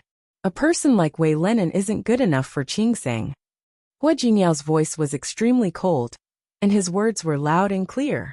It was so cold that Li Rongrong felt that it was the middle of winter, not the middle of June. Chapter 59. Qingsang is already married to me. She is my wife now. Please stay away from her in the future. Don't drag Qingsang into the mess between you and Wei Lenin. She has no interest in getting involved. He didn't threaten her, but Li Rongrong clearly felt the hidden meaning in his words. Her legs softened and she almost fell to the ground. Hua Jinyao's expression suddenly changed. He turned to look at Su Qingsang. After all, Qingsang already has such an outstanding husband like me. Why would she like a two-timing scumbag like Wei Lenin? Right, Qingsang? Su Qingsang didn't see the look in Hua Jinyao's eyes. She only saw the man jump in front of her like a golden retriever. He reached out and hugged her arm. His forehead almost touched her face. She blushed, thinking that there were other people in the office. She felt a little uncomfortable and pulled his hand. That's enough. Not enough. Hua Jinyao whispered into Su Qingsang's ear. If you promise to reward me when we go back, I will let you go. Hua Jinyao. Su Qingsang thought about what he meant by reward, and her face became more and more uncomfortable. I'll take that as a yes. Hua Jinyao let go, and turned to look at the hospital leaders. I'm sorry to have caused you trouble because of Qingsang, but don't worry. Qingsang is a very responsible doctor. He would never do anything that went against medical ethics. This is actually my fault. I only heard from Qingsang that they were going to have a simple wedding and didn't invite the leaders to dinner. This is my fault. Next time, pick a time and I'll treat everyone to dinner. Mr. Hua, you're welcome. Zhang Qiubai had met Hua Jinyao before and had a very good impression of him. This was even better. I said, just call me Little Hua. Then, Su Qingsang watched Hua Jinyao act like he did the other day. He greeted everyone in the room. Then he put his arm around her shoulder. Qingsang, you're frightened. I'll take you back to the office. I have something to tell you. He looked at Zhang Qiubai. Teacher, you don't mind, right? I'll only take a few minutes. It's okay. I'm fine. Zhang Qiubai waved her hand. Hua Jinyao then looked at Deputy Director Li. Director Li, what do you think? He glanced at Li Rongrong out of the corner of his eye. His meaning was obvious. At this moment, Li Rongrong's face was pale, and she didn't look imposing at all. What else did Deputy Dean Li not understand? He waved his hand, indicating that they would handle this matter. Hua Jinyao was finally able to bring Su Qingsang back to her office. As soon as they entered the room, Hua Jinyao pulled Su Qingsang into his arms and gave her another loud kiss. Su Qingsang blushed. Looking at Hua Jinyao's playful look, she said, Don't mess around. There are people outside. Don't worry, they know what's good for them. He won't come in. As Hua Jinyao spoke, he pressed Su Qingsang's body against the door and pressed his forehead against hers. I came here so anxiously to help you. Don't you know to reward me? You. Su Qingsang blushed. Didn't you say you were on a business trip? Yes. Hua Jinyao nodded. Looking at Su Qing-sang's blushing face and the uncomfortable look on her face, he had an idea. But I remembered that I forgot something. So I came to see you again. What did you forget? When he moved to her apartment, he didn't bring much luggage. Did he forget to pack? Chapter 60. When Hu Jingyao spoke, he kissed her again. I forgot to kiss you goodbye. How could he be so shameless? It's not just a goodbye kiss. Hu Jingyao raised his eyebrows slightly, and there was a flash of calculation in his eyes. There's also the kisses these days, the morning kisses, and he looked at Su Qing-sang with a smile on his face. You're going to give me a reward today. I've helped you so much, so I have to double it. Tell me, how many times do you owe me? Who would do that? After all, Su Qing-sang had been a doctor for so many years. She believed that she was used to many strange things. However, it was the first time she had seen Hu Jingyao act so shamelessly. I didn't ask you to help me. Even if you don't help me, I can handle it. In fact, if Hu Jingyao hadn't come, she could have solved it. But since he was here, it would have been faster. Tisk honey, you're so heartless. Hu Jingyao covered his heart with one hand, looking as if he had suffered a great deal of damage. I'm your husband. I helped you so much just now, and you don't appreciate it at all? How was she not grateful? She was very grateful. She was, let go of me first. They were in the hospital, and she was very uncomfortable. However, Hu Jingyao stubbornly trapped her in his arms. You haven't told me how many times do you owe me? Hu Jingyao. Yes. I'm here. Stop it. Since you're not good at math, let's pay the first one first. Oh. Su Qing-sang's protest was stopped by the kiss, and she had no time to react. She could only look at the magnified, smiling face in front of her. Her consciousness suddenly became a little chaotic. She wanted to push Hu Jingyao away, but after being kissed by him, her hands and feet began to become weak. She didn't hear the rest of what Hu Jingyao said after that. The continuous smacks, tisk, and the oh sounds she made when she couldn't stand it anymore. She was embarrassed. Thinking that they were in the hospital, she wanted to find a hole to hide in. Finally, the bastard was willing to let go of her. Su Qing-sang breathed a sigh of relief. Hu Jingyao stepped back a little and looked at her, whose face was flushed from his kisses. I'll be gone for a week. You must remember to miss me. Who wants to miss you? Stay away from those wild men. Who are you calling a wild man? Su Qing-sang's reaction was always a beat slower than his words. More importantly, her legs were really weak now. You still owe me the rest of the kiss. I'll make it up to you when I get back. He had kissed her so many times just now, but she wasn't done yet. Hu Jingyao, can you not be so shameless? Be good. She snuggled up to him softly. She didn't resist or avoid him, which made him very satisfied. He gave her another peck on the lips. I'm leaving. Su Qing-sang watched the man come and go. She had no idea what he was here for. His hand subconsciously touched his lips. His warm touch seemed to linger on it. She was surrounded by Hu Jinyao's scent. She seemed to have heard Hu Jingyao say something in her ear when he was about to leave, but she didn't hear what he said. She felt more and more uncomfortable when she realized that she was distracted by Hu Jinyao's kiss. Su Qing-sang took a few minutes to recover. She washed her face with cold water, and the heat on her face subsided. Chapter 61. The hospital office and the obstetrics and gynecology department did a detailed investigation. Su Qing-sang had applied for the attending physician exam right after she graduated as a postgraduate student and passed it. She was now an official attending physician in the hospital. When she wrote prescriptions, there were nurses by her side. Of course, she wouldn't make such a low-level mistake. Li Rongrong's accusation was unreasonable, and the previous incident was regarded as a farce by the hospital. It was Zhua Hongchen who told Su Qing-sang that she was fine. He had an operation to perform in the morning, and only heard about it after the operation. He immediately went to see his father, Mr. Zhua. Then he went to look for Vice President Li. He trusted Su Qing-sang unconditionally. How could he believe that she would do such a thing? However, by the time he came to find her, the matter had already been resolved.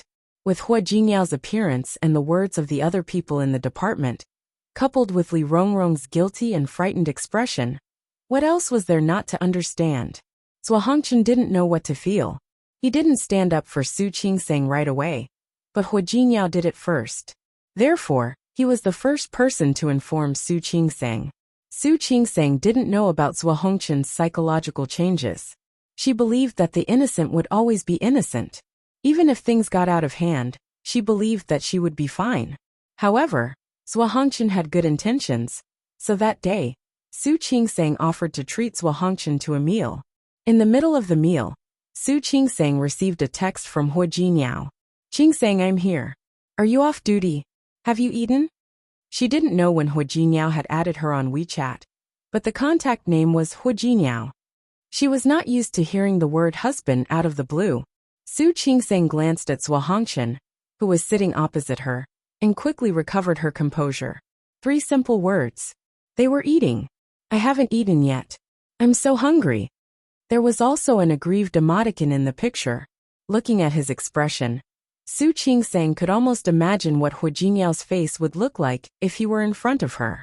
He would definitely put his arm around her waist and say, "Qingsang, I haven't eaten. I'm so hungry." For some reason, Su Qingsang felt like laughing. She thought about it and replied, "Go eat." "I'm in a meeting. It's not over yet," aggrieved. Su Qingsang almost laughed out loud. This person, he's already an adult. But why is he acting like a child? "Where are you having a meeting now? How much longer until it ends?" "The client's company. I wonder how long it will take." Helpless, Su Qingsang couldn't bring herself to laugh. Somehow, she felt sorry for him. "It's quite pitiful that you haven't eaten at this time, right? Bear with it for a while. We'll eat after the meeting." She had decided to study medicine when she was in high school. He had never come into contact with other industries. Being a doctor was hard, but she also knew that Su Qinghui and Li Qinxue didn't seem to have it easy. Hua Jinyao didn't look like a serious person on the surface. It was really hard for him to sit and have meetings all the time. Hua Jinyao paused for a while, and then sent another message. "I can't take it anymore. It would take a long time.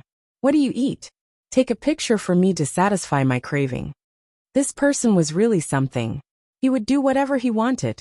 However, she and Zhuo Hongchen had already started eating, and the dishes didn't look as good as when they were first served. While she was still struggling, Hua Jinyao sent another message. "Send it quickly. I'm so hungry. If you don't, I'll make you compensate me twice as much when we get home." Behind it was a picture of red lips. Chapter 62. Are you going to post it? If you don't, I'll make you pay me 3 times as much. She could almost feel Hua Jinyao's face through the phone, with that smirk on his face. Wasn't he afraid of being fired by the company if he was distracted during the meeting? Su Qingsang felt helpless. Looking at Zhuo Hongchen's curious gaze, she awkwardly took a photo. "What? Qingsang, do you like to post something on your WeChat moments before dinner like everyone else?" "No." Su Qingsang sent the photo to Hua Jinyao without thinking too much about it. "Hua Jinyao is on a business trip. He wants to see what I'm eating tonight." Hearing her mention Hua Jinyao, the smile on Zhuo Hongchen's face faded a little, but only for a few seconds. Seeing Su Qingsang's helpless but not unhappy expression, his heart skipped a beat. Why does he keep such a close eye on you? "Little sister, are you being controlled by your husband?" Su Qingsang blushed. "How am I being controlled by my husband? I'm not." Thinking about it, Hua Jinyao didn't seem to care much about her. He just liked to stick to her when she was at home. Thinking about how Hua Jinyao had been intimate with her from time to time these past few days, she couldn't help but blush. Su Qingsang couldn't help but blush a little. She blushed shyly, and Zhuo Hongchen felt a little suffocated. He didn't want to talk about it anymore, so he changed the topic. In another city under the night sky, Hua Jinyao was sitting at the head of the table with a circle of people below him. He was listening to Su Qingsang's reply. A few of his confidants saw that Hua Jinyao's expression was almost relaxed. This was very rare. In the past, Hua Jinyao always had a cold face in meetings. There was a rule that said no mobile phones were allowed in meetings. However, no one dared to remind Hua Jinyao about this. After all, They hadn't seen Hua Jingyao look so relaxed for a long time. Hua Jinyao's face froze when he saw the photo Su Qingsang sent. On the table were 4 dishes, and a soup that looked quite good. On the top right of the photo was a hand. Although only 2 fingers were shown on the screen, it was still obvious that it belonged to a man. The atmosphere in the conference room suddenly changed. Hua Jingyao tightened his grip on his phone and abruptly slammed it down on the table. Looking at the group of people who were still arguing passionately, he abruptly stood up.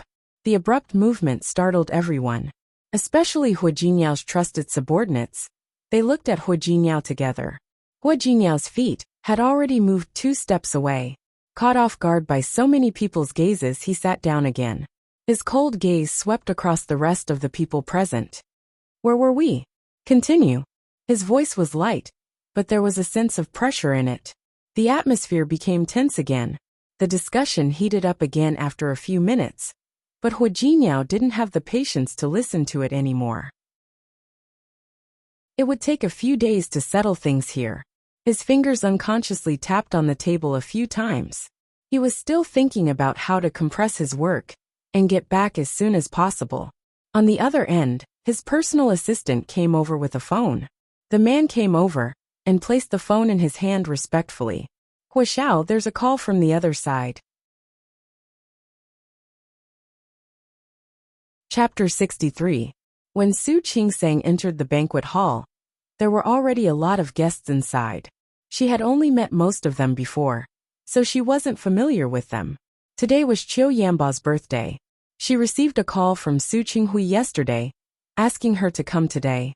Not only did she want to come, but she also wanted to bring Hua Jingyao with her. However, Hua Jingyao went on a business trip for a week. It had only been 5 days, so he hadn't come back. In fact, in the past few days when Hua Jingyao wasn't there, she simply came to the hospital to work the night shift. It was really strange.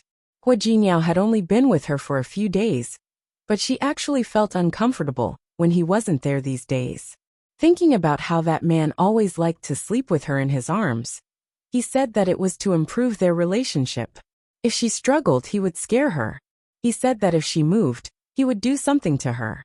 She was afraid that he would do something to her, so she actually didn't dare to move. His embrace was very warm, so warm that it was burning. Su Qingsang actually wasn't used to it. At first, she didn't even dare to move. However, after a few nights, she actually gradually got used to it. She could even sleep well in his arms. She had been on duty in the hospital for the past few nights. If it weren't for the Qiu family's banquet today, she would still be in the hospital. From afar, she saw Su Qinghui and Li Qianshua's family standing with the Qiu family. Su Qingsang took a deep breath and stepped forward. After greeting her parents, family, and the elders of the Qiu family, she gave them the gift she had prepared in advance. Brother-in-law, happy birthday. She had a lot of private money, but compared to the Qiu family, it wasn't much. The gift wasn't outstanding, but it was still presentable.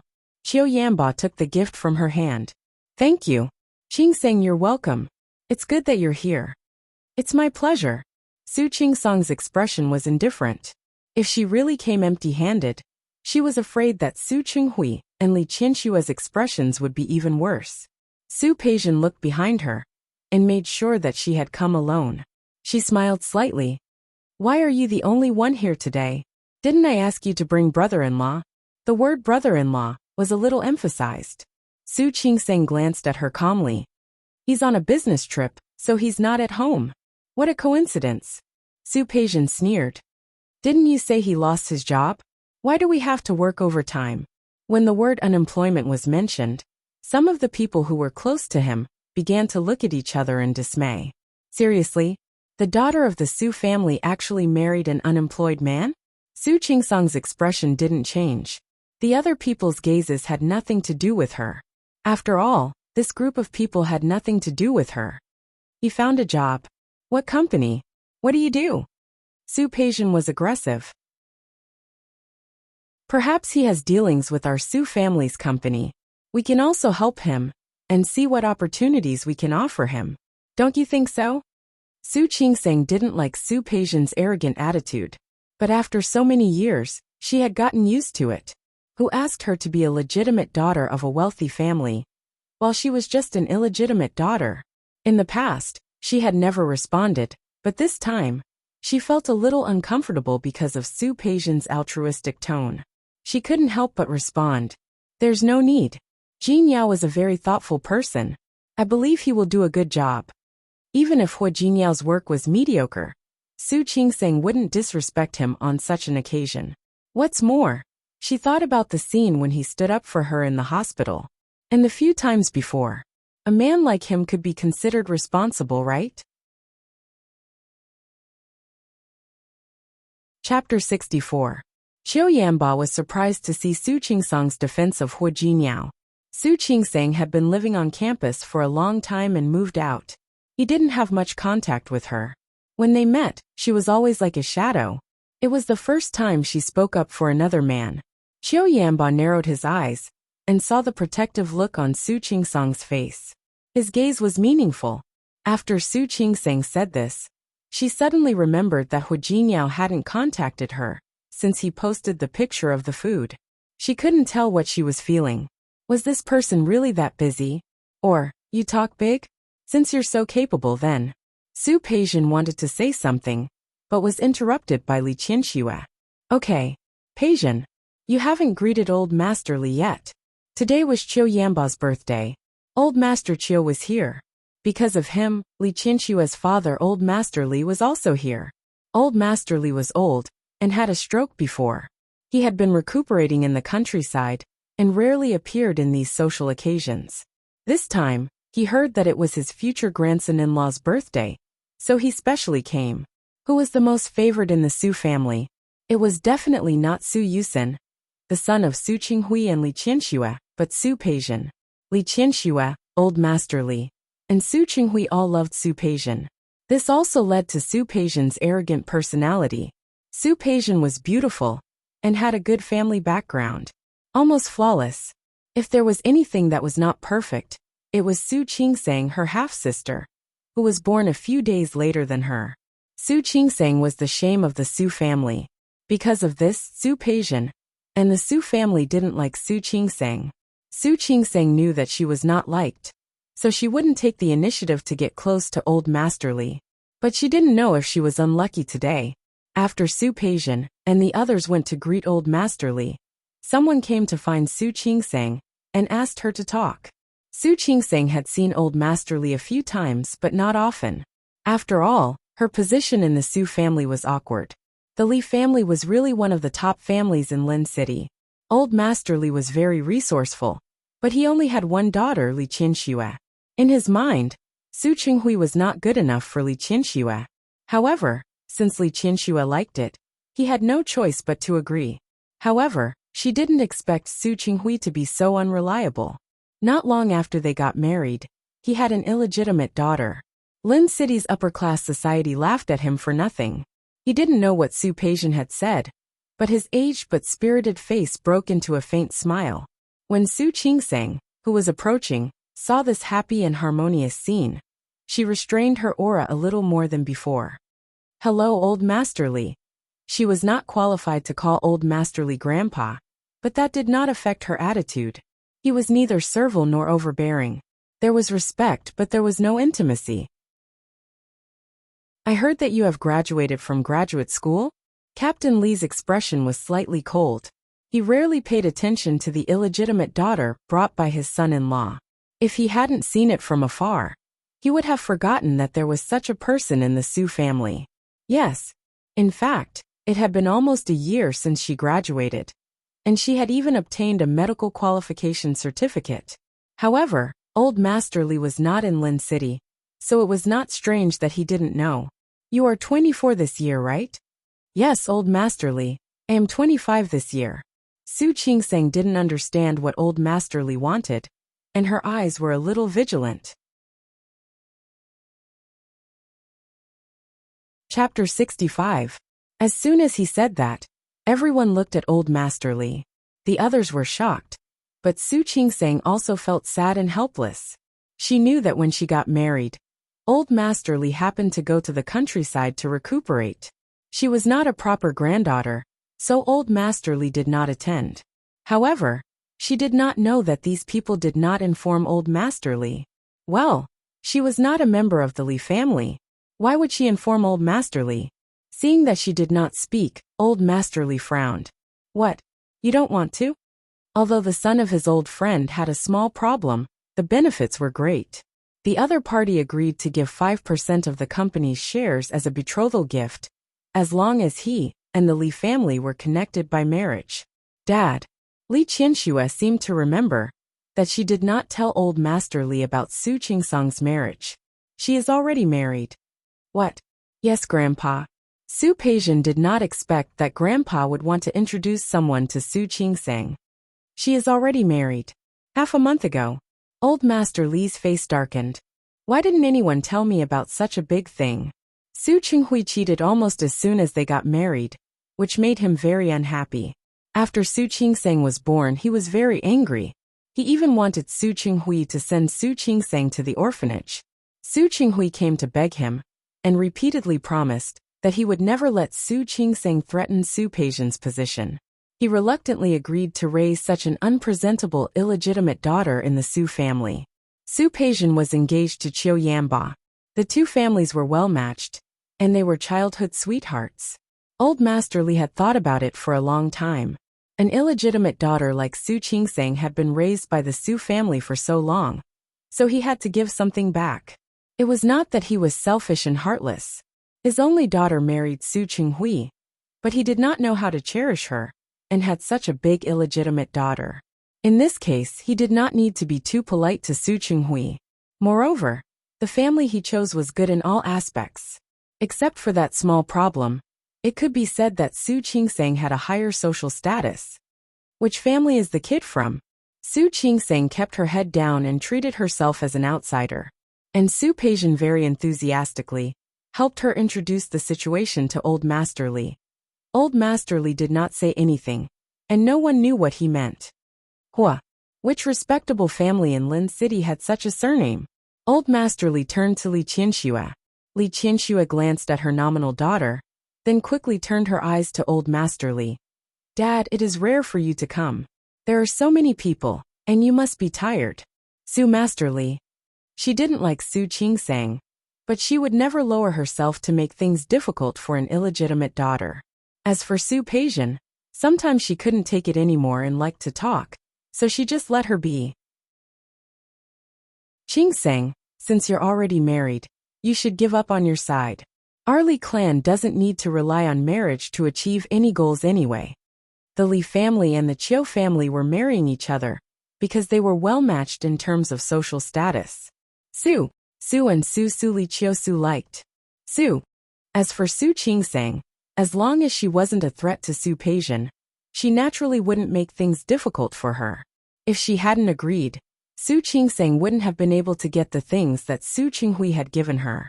Old Master Li was about to go back to rest, but there was a small noise at the door. Chapter 66. Su Qingsang's back was to the door, so she didn't see it. She didn't expect that old Master Li would want to use her for a marriage alliance. For a moment, she felt complicated and stood there motionlessly. But old Master Li saw it. That young man seemed familiar. Where had he seen him before? Old Master Qiu, who was talking to someone not far away, also saw it. He was thinner than old Master Li, but he was also in good spirits. He came over and stood next to old Master Qiu. Who is that young man? He looks familiar, but I can't remember where I've seen him. Su Qingsang didn't see him until he came closer. Her eyes widened. Why did this person suddenly come? Didn't he say he was going on a business trip for a week? Li Qianxue, Su Qinghui, and Su Peijian all looked at Hua Jinyao.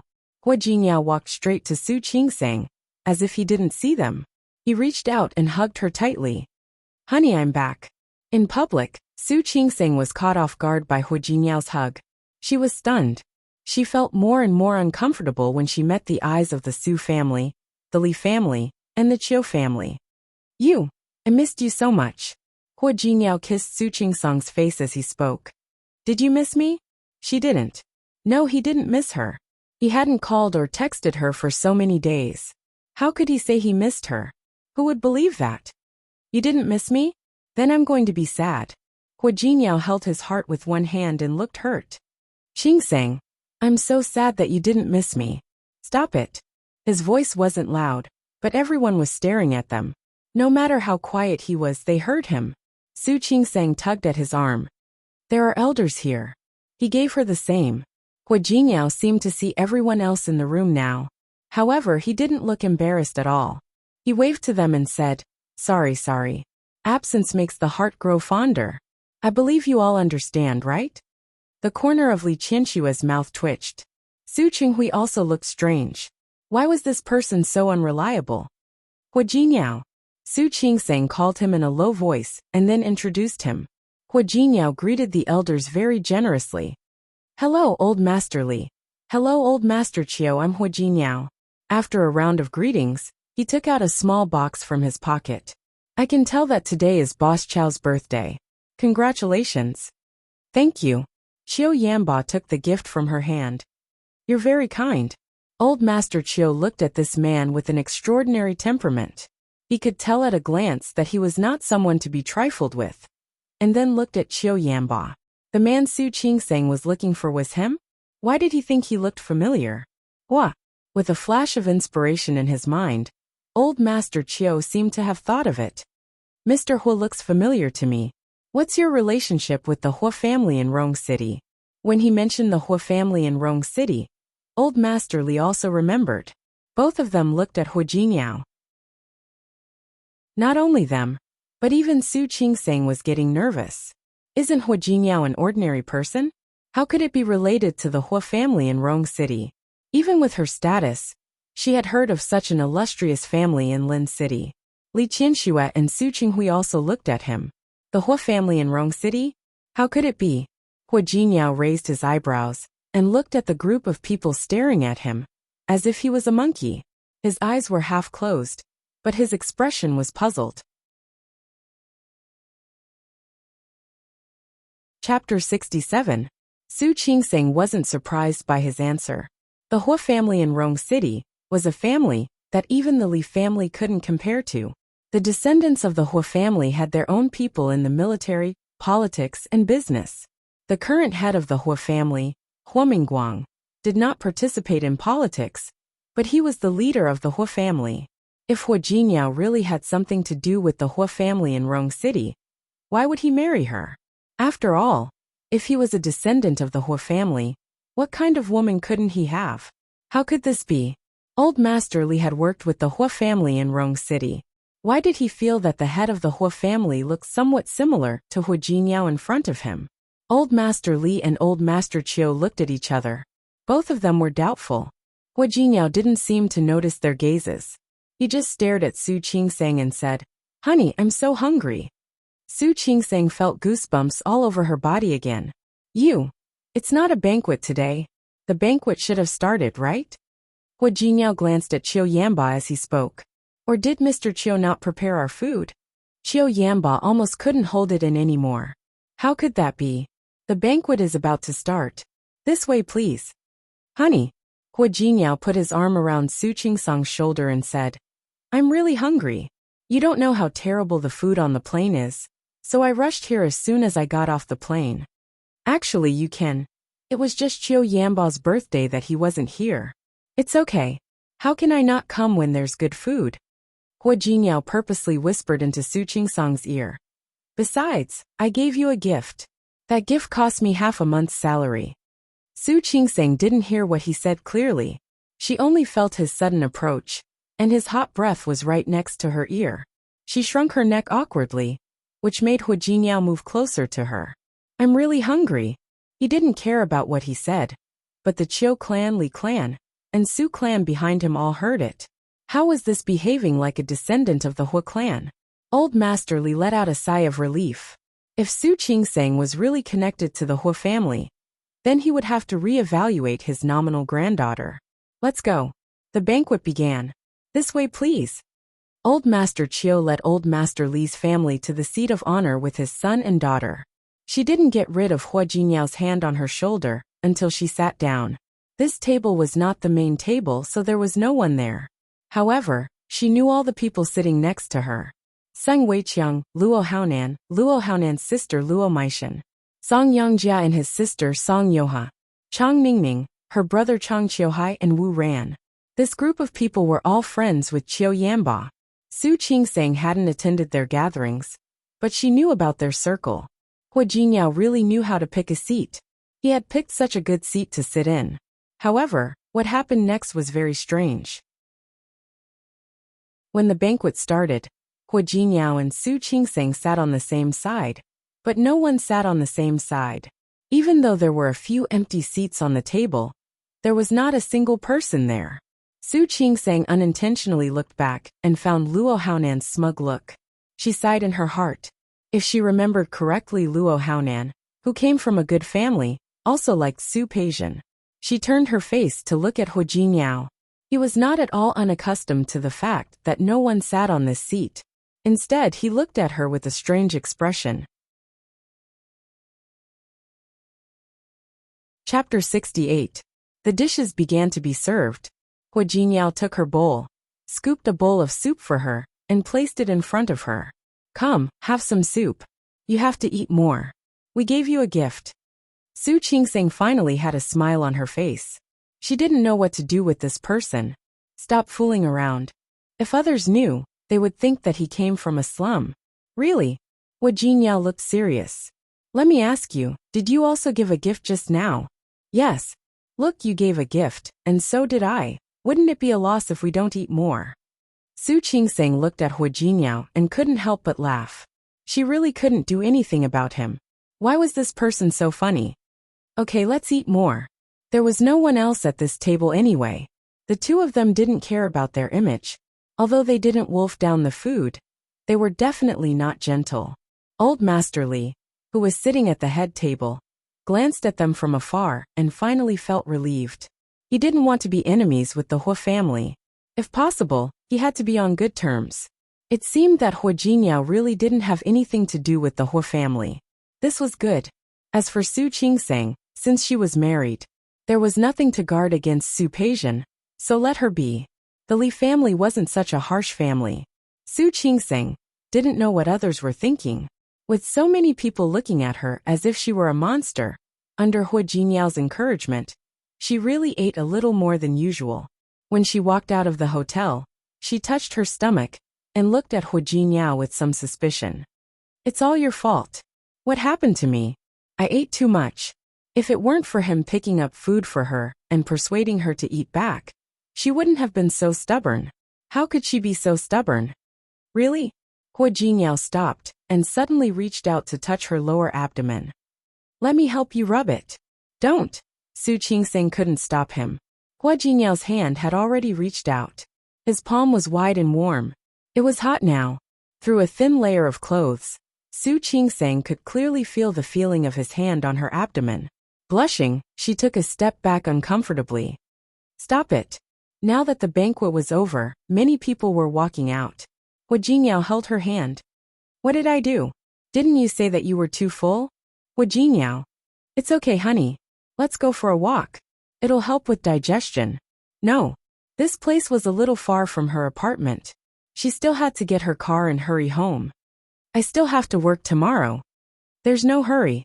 Hua Jinyao thought for a moment and suddenly exclaimed. By the way, there's a park not far from here.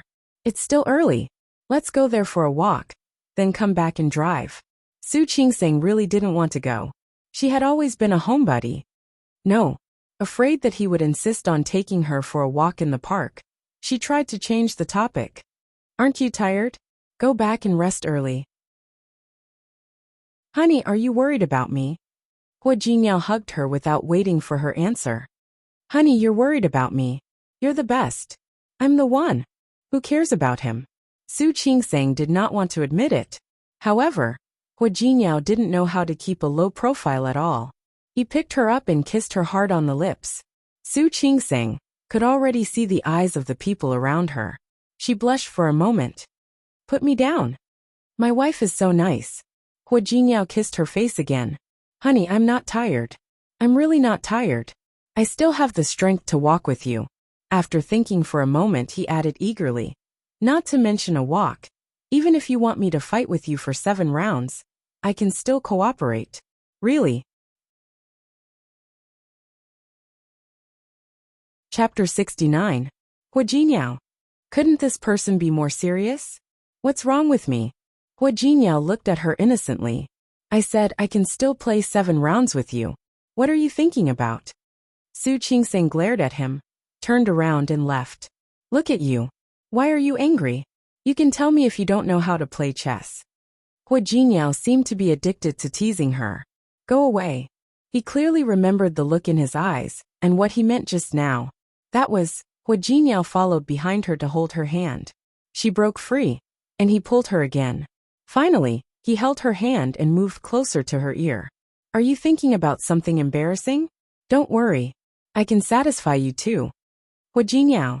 Su Qingseng was so angry that she wanted to pull her hand out again. Huo wasn't afraid. He held her hand tightly. Really? Honey, you have to believe me. I've always been very strong. You're still talking about it. Why don't you try it tonight? Su Qingseng took Huo words seriously. After taking a shower, she stood at the door hesitantly. Huo had already taken a shower and was lying on the bed playing with his phone. Su Qingseng knew that this person wasn't serious. When she went up to him and found out that he was playing Xiaopao, she was even more speechless. You. Don't be noisy. I only have 2 ice cubes left to pass. Su Qingseng opened her mouth, then closed it, then opened it again. She even thought that this man couldn't be a member of the Huo family. Such a man actually liked to play such a game. Seriously? What are you looking at? Huo passed the game. When he went to the next level, he saw Su Qingseng's shocked face. Don't underestimate this. The next levels are very difficult. Su Qingseng's lips moved. She was a little speechless. You don't believe me? Try it. Huo put the phone in Su Qingseng's hand as he spoke. Su Qingseng didn't have time to play games. She had been busy with her studies for the past few years. She knew about Xiaopao because a pregnant woman in the ward liked it. Huo had already passed more than 1,000 levels. How free was he? She took the phone and played with it for a while, then realized that it was really not easy. At the end of the round, she still had more than half of the ice left. It was very awkward. Haha, I told you it wasn't easy, right? Huo didn't take his phone back as he spoke. Instead, he put his arms around her waist. His other hand lightly touched the screen. Come. I'll teach you. She wanted to return the phone to him. However, he grabbed her hand and circled her in his arms to play the game. Here, look here. He was too close. Behind her was his warm, almost boiling chest, and to her side was his strong arms. Feeling his breath on her neck, Su Qingseng felt very uncomfortable. She gently twisted her body, trying to get him to let go of her. Don't move. Look, we're about to pass. His hot breath brushed against her cheeks, making her feel more and more uncomfortable. She couldn't help but turn her face away. However, she forgot that he was holding her in his arms. As soon as she turned around, his lips fell on hers. Su Qingseng froze for a moment and stared at Huo. Her palm fell onto the quilt. Chapter 70. The air seemed to start to become hot. The cold air from the air conditioner couldn't relieve the heat in Su Qingseng's heart at all. She watched as Huo deepened the kiss, watched as he laid her body flat, watched as his hand began to move downwards. Her consciousness blurred for a moment, and her rationality told her that this was wrong. She couldn't let Huo do this. But emotionally, she felt as if it was supposed to be like this. She was his wife now. He was her husband. Wasn't it right and proper for him to want to do something to her? She could feel his excitement, and her consciousness began to wander. Yes, he was her husband. Su Qingseng thought of this and didn't resist, but she didn't go further. Okay, she just felt a little hot. It was so hot that she couldn't stand it, and wanted to get rid of it. All of Huo movements suddenly stopped. He buried his face in her neck and panted heavily. Su Qingseng didn't dare to move. She didn't understand what was wrong with him. Can I? He asked her. His voice was a little hoarse. But when she heard it, she felt that it was extremely sexy. She couldn't help but turn her face to look at him. She could feel that he couldn't help it anymore. But at this time, he still stopped to ask her what she wanted. She suddenly felt a little touched. This man was actually quite good to her. He could just ignore her wishes. Given the current situation, could she still resist? But he asked himself. She was a little touched, but she couldn't say a word. Hua Jinyao's breathing became heavier. He gently bit her chin and said, "Can I?" Su Qingsang's face was so hot that she couldn't speak. When she met Hua Jinyao's eyes, which were as bright as stars, her brain heated up. She leaned over and bit his lower jaw lightly as well. This ignited the fire. Hua Jinyao gritted his teeth, propped up his body, and looked at Su Qingsang. "You asked for this." He sounded like he was gnashing his teeth. Su Qingsang was a little scared. She instinctively wanted to dodge to the side. But it was already too late. Hua. The rest of her words were swallowed. Everything that happened next was not up to her to decide. Su Qingsang had never felt that the night was so long. It was so long that she wished it could end immediately. She felt as if she was dead, but also as if she was still alive. She didn't drink at the banquet, so how could she be drunk now? It was really the feeling of being drunk, sometimes rising, sometimes falling. He was dizzy and in a trance. This feeling was something she had never experienced before. Eventually, her consciousness became hazy and she gradually fell asleep. As for what Hua Jinyao did after that, she seemed to have a feeling about it, but she didn't have time to object. When Su Qingsang opened her eyes, her first thought was that she was late. Her second reaction was to remember that it was her turn to rest today. The sudden soreness in her body woke her up instantly. All the memories from yesterday had become exceptionally clear now. "Good morning, wife." The sudden voice made her turn her head and see Hua Jinyao's enlarged face in front of her. He supported his head with one hand and looked at her with a smile. Su Qingsang suddenly blushed. She smacked him. "Honey, I'm so sorry. Good morning." Morning. Su Qingsang suddenly stuttered. She shrank her body and realized that she was in a state where she was naked. She wanted to wrap herself in the quilt. She thought so and did so. However, the moment she wrapped herself into a cocoon, Hua Jinyao hugged her into his arms. Chapter 71. Su Qingsang looked like a chrysalis, unable to move under Hua Jinyao's body. Unfortunately, she was the one who had trapped herself in a cocoon of her own making. There would be only one head sticking out. It was very hot. Even with the air conditioner, Su Qingsang couldn't stand it. After a while she begged for mercy. Get up, get up." She was so hot that she was sweating. Hua Jinyao just looked at her and didn't move. He just acted like a rascal. "I'm not getting up. You didn't even call me husband." "What? I called you wife the whole night last night, but you didn't call me husband." Hua Jinyao's voice was filled with grievance and accusation. "Stop it. Get out of the way." She was really hot. And hungry. Fortunately, she didn't have to go to work today. Otherwise, she would definitely be late. "No, I won't. If you call me husband, I'll let you go." When Hua Jinyao became a rascal, Su Qingsang definitely couldn't resist him. "Hua Jinyao, you bit me yesterday." This sound was even more aggrieved. Hua Jinyao moved his shoulder in front of her to let her see his masterpiece. "Tell me, how are you going to make it up to me?" There were several bite marks on Hua Jinyao's shoulder. Su Qingsang was angry, embarrassed, and ashamed. She did remember that she bit him last night when she was in pain. It seemed more than one bite. At first it was pain, and then it was tiredness. She wanted to beg him for mercy several times and ask him to let her go. But this guy just refused. "I said that we would fight for 7 rounds. It's still early. How could she really let him do it 7 times? She would definitely die in his hands then." Later, begging for mercy didn't work. She was exhausted and angry, so she could only bite him. But she didn't expect the mark to be so deep. There was even one on her neck. If the neckline of her clothes was a little bigger, she was afraid that people would see it. Su Qingsang blushed and didn't look at Hua Jinyao. "Get out of the way. You make it up to me first." Hua Jinyao slightly narrowed his eyes as if he was calculating. "Look, you owed me many times before. Plus yesterday, how much do you think you owe me? How could there be such a rascal?" "Such a rascal?" Su Qingsang was angry. "Didn't I pay you back yesterday? What do you mean?" Yesterday you. Even though Su Qing-sang was an obstetrician and could remain extremely calm in front of patients, she was choked and speechless. What about me yesterday? Hua Jinyao smirked. Su Qing-sang gritted her teeth. Are you going to get up or not? Up. Rise. Hua Jinyao stepped back as he spoke. Just as Su Qing-sang was about to pull the quilt away, he took the opportunity to get under the covers. Jinyao, I hate to be in debt. Since you owe me, you should pay me back quickly. Su Qing-sang hadn't realized what he was talking about.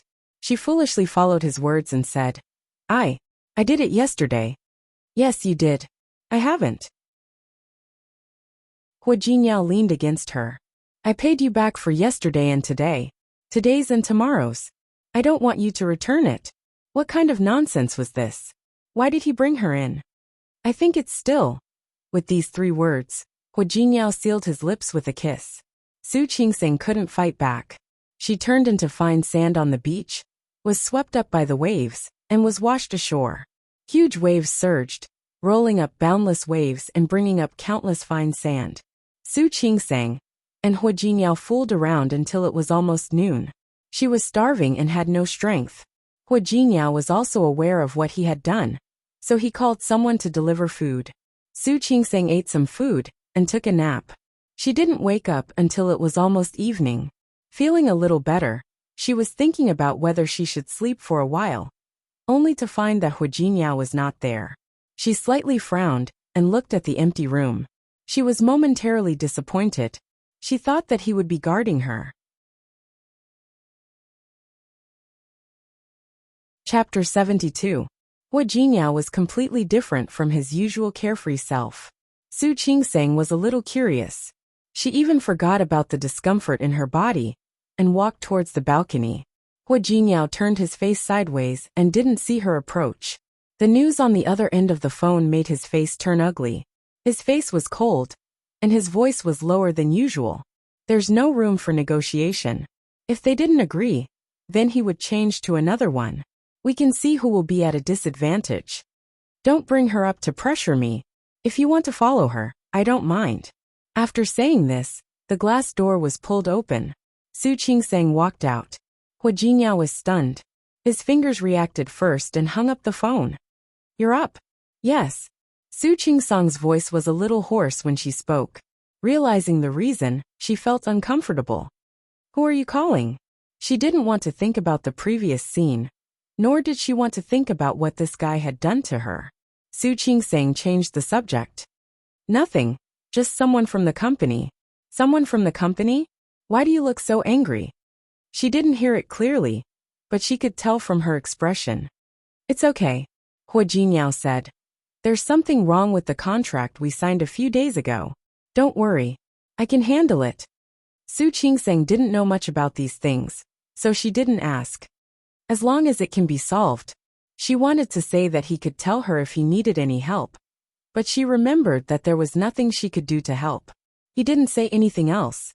Hua Jinyao put the phone in his pocket, stepped forward, and put his arm around Su Qing-sang's waist. You care about me? Su Qing-sang's waist was still soft. Being hugged by him made her feel like she couldn't even stand straight. Let go. You care about me. Seeing that she didn't answer, Hua Jinyao wasn't disappointed. Instead, he kissed her on the cheek and said, My wife is so nice. You care about me so much. I'm really touched. 3 black lines appeared on Su Qing-sang's forehead. Could this guy not be so good at talking to himself? I didn't. Looks like you're very satisfied with my efforts yesterday. They all know that they care about me. I'm so touched. Hua Jinyao's ability to talk to himself had once again refreshed Su Qing-sang's understanding of him. How thick was this person's skin? How was she concerned about him? Also, what did he mean by she was very satisfied with his efforts yesterday? Go away, I'm not satisfied. Her waist was about to break. What was there for her to be satisfied about? You're not satisfied? Hua Jinyao turned to look at her with a strange expression on his face. Let's do it again. Don't worry. I promise you'll be satisfied this time. Hua Jinyao. Su Qing-sang had had enough. She had never met anyone as shameless as this guy. Are you going to move or not? Let. Hua Jinyao knew when to stop. Seeing that Su Qingsang didn't seem to be in a good mood, he touched his nose and walked up to her. Honey, are you hungry? You haven't eaten anything all day. What do you want to eat? It would have been better if he hadn't mentioned it. Now that he did, Su Qingsang wanted to kill him. Who was responsible for her not eating for a day? Hua Jingyao shrank his neck when she glanced at him coldly. It's late. Should I order takeout now? Su Qingsang didn't respond. She didn't have the energy to go out to eat anyway. When they were outside, the two of them sat on the sofa together. Hua Jingyao held her in his arms and rested his chin on her shoulder. Su Qingsang felt uncomfortable. She couldn't stand it and wanted to hide. Don't touch me. Hua Jingyao looked innocent. I didn't touch you. He moved his mouth and head, not his hands and feet. Su Qingsang gritted her teeth and took a deep breath. She told herself not to argue with the rascal. Chapter 73. Hua Jingyao tightened his grip on her waist. He was behind her, so she couldn't see his expression. Our company. That's right. What were they doing on a business trip for so many days? You said the contract has been negotiated. What is it about? Su Qingsang didn't come back to her senses until she said that. She turned to look at Hua Jingyao. Since she was his other half, she should at least know what he did outside, right? Hua Jingyao hugged her tightly and kissed her on the cheek. Aren't you worried about me? They're starting to care about my work. Hua Jingyao. Don't change the subject. Su Qingsang began to feel that something was wrong. Don't change the subject. She really didn't care about him. She just wanted to clarify things. In the future, she would have to deal with the Li family, the Su family, and even some related people. She didn't want to be ignorant. As long as he had a proper job, as long as the things he did were not shameful, she didn't mind at all. Well, Hua Jingyao touched his nose and said, it's not that I don't want to tell you. It's just that I'm new here, and the company I work for is also a small one. So, it's fine if it's a small company. What does it do? It's a trading company. Hua Jingyao nodded. A very small trading company. There are only a few people including me. That's why I'm going with the boss for that business last time. Su Qingsang stared into his eyes, as if she was trying to confirm his words. Hua Jinyao's eyes were dark and bright. At that moment, she could clearly see her own reflection in them. The words that Su Qingsang wanted to say stopped there. For a moment, she forgot what she wanted to say. Her eyes were still filled with suspicion. Hua Jinyao cleared his throat and seemed a little uncomfortable. It's really a very small trading company. It's too small for me to tell you. I'm fine. When Su Qingsang came back to her senses, she realized that she was staring at Hua Jinyao in a daze, which was not a good sign. It doesn't matter if the company is small. Do it well. Everyone starts from a young age. Honey, you're the best. As Hua Jinyao spoke, he kissed her on the cheek again. Don't worry. I'll definitely work hard. Su Qingsang looked at the look on his face that was begging for praise, and 3 black lines appeared on her forehead again. The next day was Sunday. Su Qingsang was woken up by Hua Jinyao early in the morning. She was so sleepy that she broke free from Hua Jinyao's hand and lay back down. Stop it. I'm so sleepy. This fellow was not enough to mess with her for one night, so he messed with her for half the night yesterday. She was sleepy and didn't want to get up. The weather is good today. Let's go out and play. Hua Jinyao was in high spirits. He grabbed Su Qingsang's hand and pulled her back. Su Qingsang was furious. Hua Jinyao, have you had enough? She had been working the night shift last week and hadn't had a good rest. Su Qingsang was exasperated. Get out of here. Hua Jinyao didn't expect Su Qingsang to be so angry when she woke up.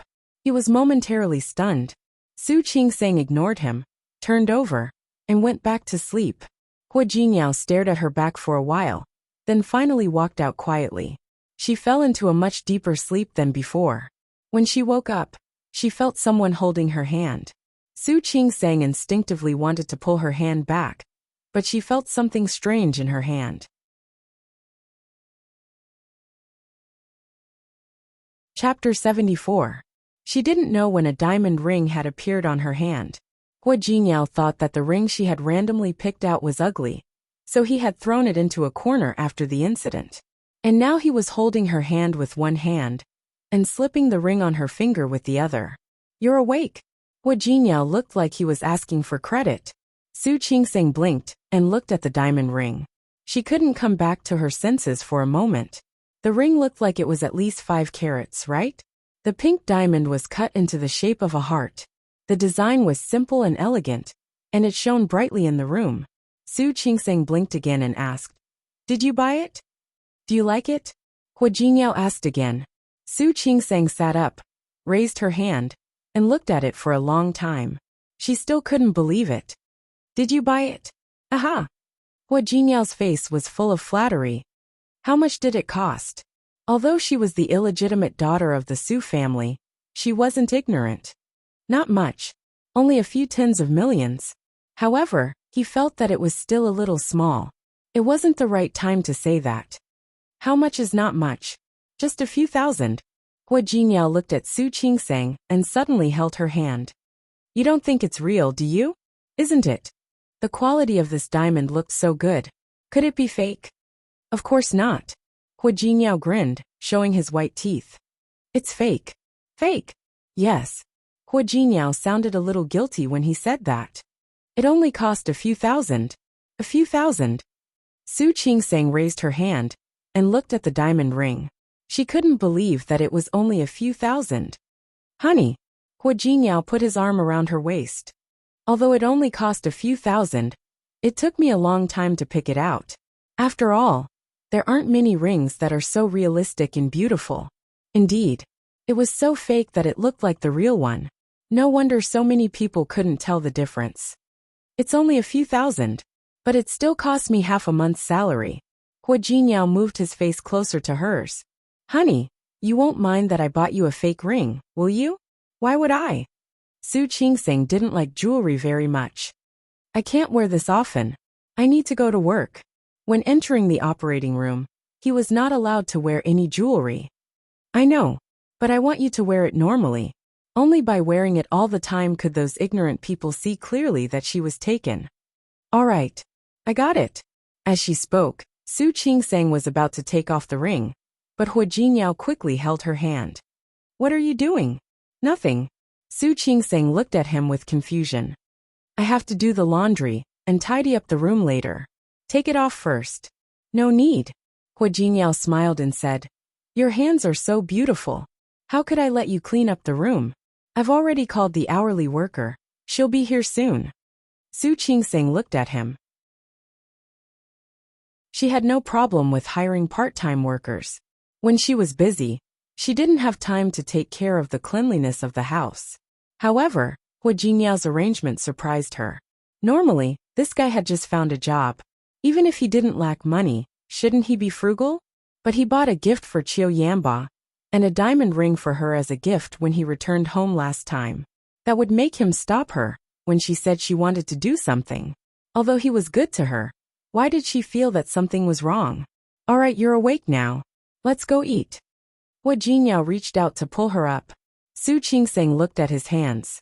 His slender fingers had distinct joints. They were a pair of very beautiful hands. She looked at Hua Jinyao, who didn't seem to know how to do housework. Thinking about everything that had happened since the first day she met him, Su Qingseng began to feel curious for the first time. Chapter 75. Hua Jinyao noticed Su Qingseng's hesitation after taking 2 steps. He turned to look at her and asked, "What's wrong?" Su Qingseng shook her head gently and insisted on taking off the ring. Hua Jinyao helped her put it back on again. "What's wrong? You don't like it?" "No." Su Qingseng looked at Hua Jinyao's face and seemed to be thinking about what to say. "I think it's too much. Why did you buy such a big diamond ring?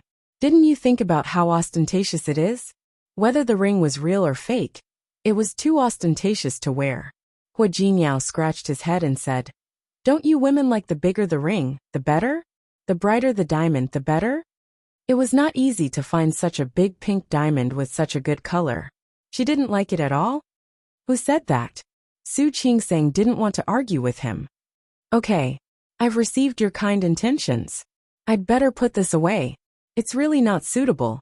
Hua Jingyao watched Su Qingseng put the ring, which he had specially ordered in Paris for more than 80 million yuan, into the drawer of the dressing table. The corners of his mouth twitched. Honey, okay, let's go eat. Honey. Hua Jingyao grabbed her hand, and the grievance on his face became more obvious. You really don't dislike me for buying a fake one? Su Qingseng's forehead twitched. Forget it. She was crazy to think that this man had another identity. In her eyes, Hua Jingyao was like a big golden retriever. It really isn't. Hua Jingyao still seemed unhappy. Su Qingseng couldn't bear to see him like this, so she glared at him and left the room. After dinner, Hua Jingyao took Su Qingseng out to go shopping. Su Qingseng didn't want to move. You can either go for a walk with me or wear that ring. Hua Jingyao was being shameless. Su Qingseng was so angry that she almost laughed. Who would do that? I told you, your ring is too big. It's too ostentatious to wear it. Even if it was fake, it was still very eye-catching, okay? Then come for a walk with me. Hua Jingyao held her hand and said, We've been married for so long, but we haven't taken a walk together yet. The corners of Su Qingseng's mouth twitched, and she reluctantly let Hua Jingyao drag her into the room. Her apartment was quite close to the city center. At this time, the two of them had finished eating and were strolling hand in hand on the road near the neighborhood. Around the left corner was a park, and around the right corner was a large shopping mall. Su Qingseng had moved here for a long time, but she had never walked around the area. Now that Hua Jingyao was holding her hand to go shopping, she was a little interested. Qingseng, this is a nice dress. Go ahead and try it. When the two of them walked past the window of a boutique, Hua Jingyao stopped and pointed at a dress in the shop. No, I have clothes. She was not particular about food and clothing. Try it on. Hua Jingyao pulled her in. I think it will look good on you. Su Qingseng glanced at the logo on the door, then glanced at Hua Jingyao. Come. She couldn't resist his enthusiasm, so she followed him into the room to try on the clothes. It was a black lace dress. Su Qingseng was gentle and beautiful, so she really didn't think such a sexy dress was suitable for her. But Hua Jingyao insisted, so she had to try it on. Hua Jingyao was waiting outside. He stood up when he saw her come out. The black dress was mysterious, and the lace was sexy.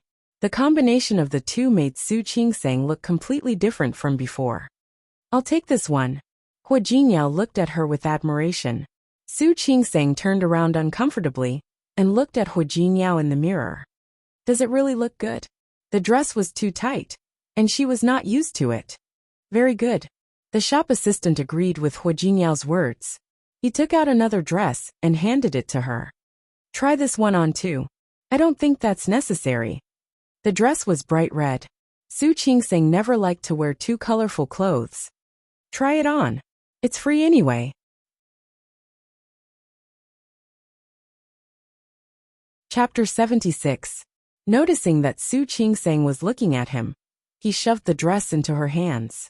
I'm going to take a call. Go try it on. He looked a little strange, but Su Qingseng didn't think too much about it. She took the dress and went into the fitting room. When she came out, Hua Jingyao had already gone outside to make a call. She rarely wore bright red, especially when she worked in a hospital. Her gaze landed on a white dress that was tailored elegantly. She reached out her hand to take it. At the same time, her other hand touched the dress. Su Qingseng was stunned. The person was looking at her too. Su Qingseng. The disdainful voice was full of disdain. The person standing in front of her was Qiu Yanba's sister, Qiu Junjiu.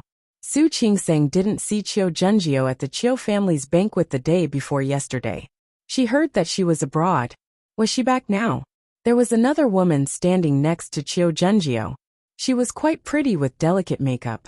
She didn't seem to be interested in the scene in front of her. Xianyao, what do you think of this dress? Qiu Junjiu wanted to take the dress off, only to find that Su Qingseng's hand was still on it. She glanced at her. What? Aren't you going to let go? She wanted to take the dress, but Su Qingseng didn't let go. Sorry, I saw it first. Su Qingseng. Qiu Junjiu snorted. What? Are you brave now? You dare to go against me? Miss Qiu, be reasonable. I saw this dress first. It was just a dress. She didn't really want it. But she really didn't like Chiu Junjio's tone and attitude. So what? Can you afford it? Chiu Junjio thought for a moment and suddenly laughed. I heard you got married. Which family in Lin City are you from? The Zeng family? The Luo family? Or the Song family or the Chang family? As a person, he had to be clear about his own status. What? Do you think you're the crown prince, just because you wear the dragon robe? Su Qingsang had gotten used to the contempt in her words over the years. She had no intention of paying attention. He Xianyao, who was behind Chiu Junjio, asked, Junjio, who is she? Let me introduce you. Isn't my brother engaged to the eldest daughter of the Su family, Su Peixian? She is the illegitimate daughter of the Su family Su Qingsang. When she mentioned illegitimate daughter, she deliberately raised her voice, as if she was afraid that others would not know. Su Qingsang had heard this kind of ridicule many times before. At this moment, he didn't feel anything when he heard it. What? Aren't you going to let go? Chiu Junjio arrogantly asked Su Qingsang to let go of her hand. The shop assistants who were watching this scene did not dare to say a word. Su Qingsang looked at Chiu Junjio for a while and was about to withdraw her hand. Another big hand picked up the dress and put it in Su Qingsang's hand. Go try on the clothes. Su Qingsang looked at Hu Jinyao. His face was calm, as if he hadn't heard the words illegitimate daughter. Who are you? Chiu Junjio didn't know Hu Jinyao. She didn't look happy that the clothes she had her eyes on had been snatched away. Hu Jinyao ignored her and turned to look at the shop assistant behind him. I thought a shop like yours should be very classy. Why do you even let barking dogs in? Su Qingsang almost choked on her own saliva. Chiu Junjio took a step forward, her chest heaving with anger. Who are you? Who are you calling a dog?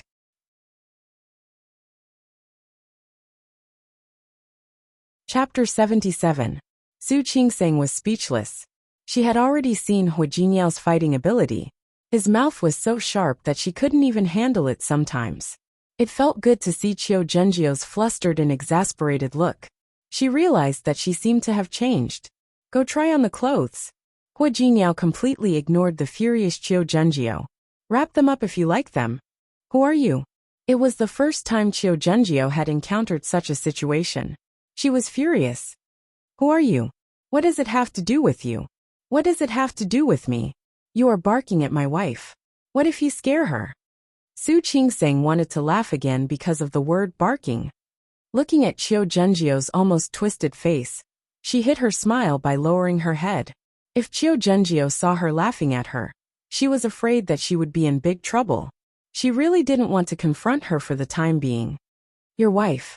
Chiu Junjio didn't think that she couldn't see her laughing at her with her head lowered. Chiu Junjio heard that Su Qingsang was married, but she didn't expect her to marry such an outstanding man. How could an illegitimate daughter like Su Qingsang find such an outstanding man? He must be a gigolo. Are you her man? Is there a problem? Do you know who she is? He was so handsome, but he wasn't from the upper class of Lin City. If he wasn't a gigolo, who else could he be? Maybe he thought that the Su family was rich and wanted to use Su Qingsang to get close to them. She is just a member of the Su family. Hu Jinyao's expression changed. I know who she is. But you ran out without washing your mouth. Aren't you afraid that the stench will affect others? What did you say? Chiu Junjio's face was so ugly that it looked like it was about to become ferocious. Hu Jinyao ignored her and turned to look at Su Qingsang. Go try them on if you like them. Try a few more. Su Qingsang glanced at him and leaned close to him. She whispered, quit while you're ahead. She didn't care about the marriage between the Su family and the Chiu family, but she didn't want to be on the opposite side. Hu Jinyao acted as if he didn't hear her. He patted her shoulder and let her enter the fitting room. Then he turned to look at Chiu Junjio. If your ears are bad, go see a doctor. If your mouth is dirty, go disinfect it. Those in the know would say that you're a human, but those who don't would think that you're a bug. When had Chiu Junjio ever suffered such humiliation? She was so angry that she took out her phone to make a call. Just as she took out her phone, He Xianyao, who was behind her, suddenly stepped forward. Brother Jinyao? Are you Brother Jinyao? Chiu Junjio even forgot to make the call. She turned around and looked at He Xianyao. Xianyao, what are you talking about? He Xianyao was a new friend she met during her recent trip abroad. She was from Rong City, and the He family of Rong City was quite influential. This time, she used her brother's birthday as an excuse to invite her over. Although she didn't make it to Qiu Yanba's birthday party, He Xianyao still promised her that she would stay in Lin City for a few days before going back. Qiu Zhenjiu couldn't understand He Xianyao expression. She actually knew Su Qingsang's husband? Hua Jinyao glanced at He Xianyao. He looked familiar, but he couldn't recall where he had seen him before. Brother Jinyao, is that really you? He Xianyao had been studying abroad, but before she went abroad, she visited the Hua family several times. Of course, she knew Hua Jinyao. To her, no other man in Rong City was good enough for her. The only person she wanted to marry and be with was Hua Jinyao. You're tuning in to the Li Mei's Sword of Destiny YouTube channel.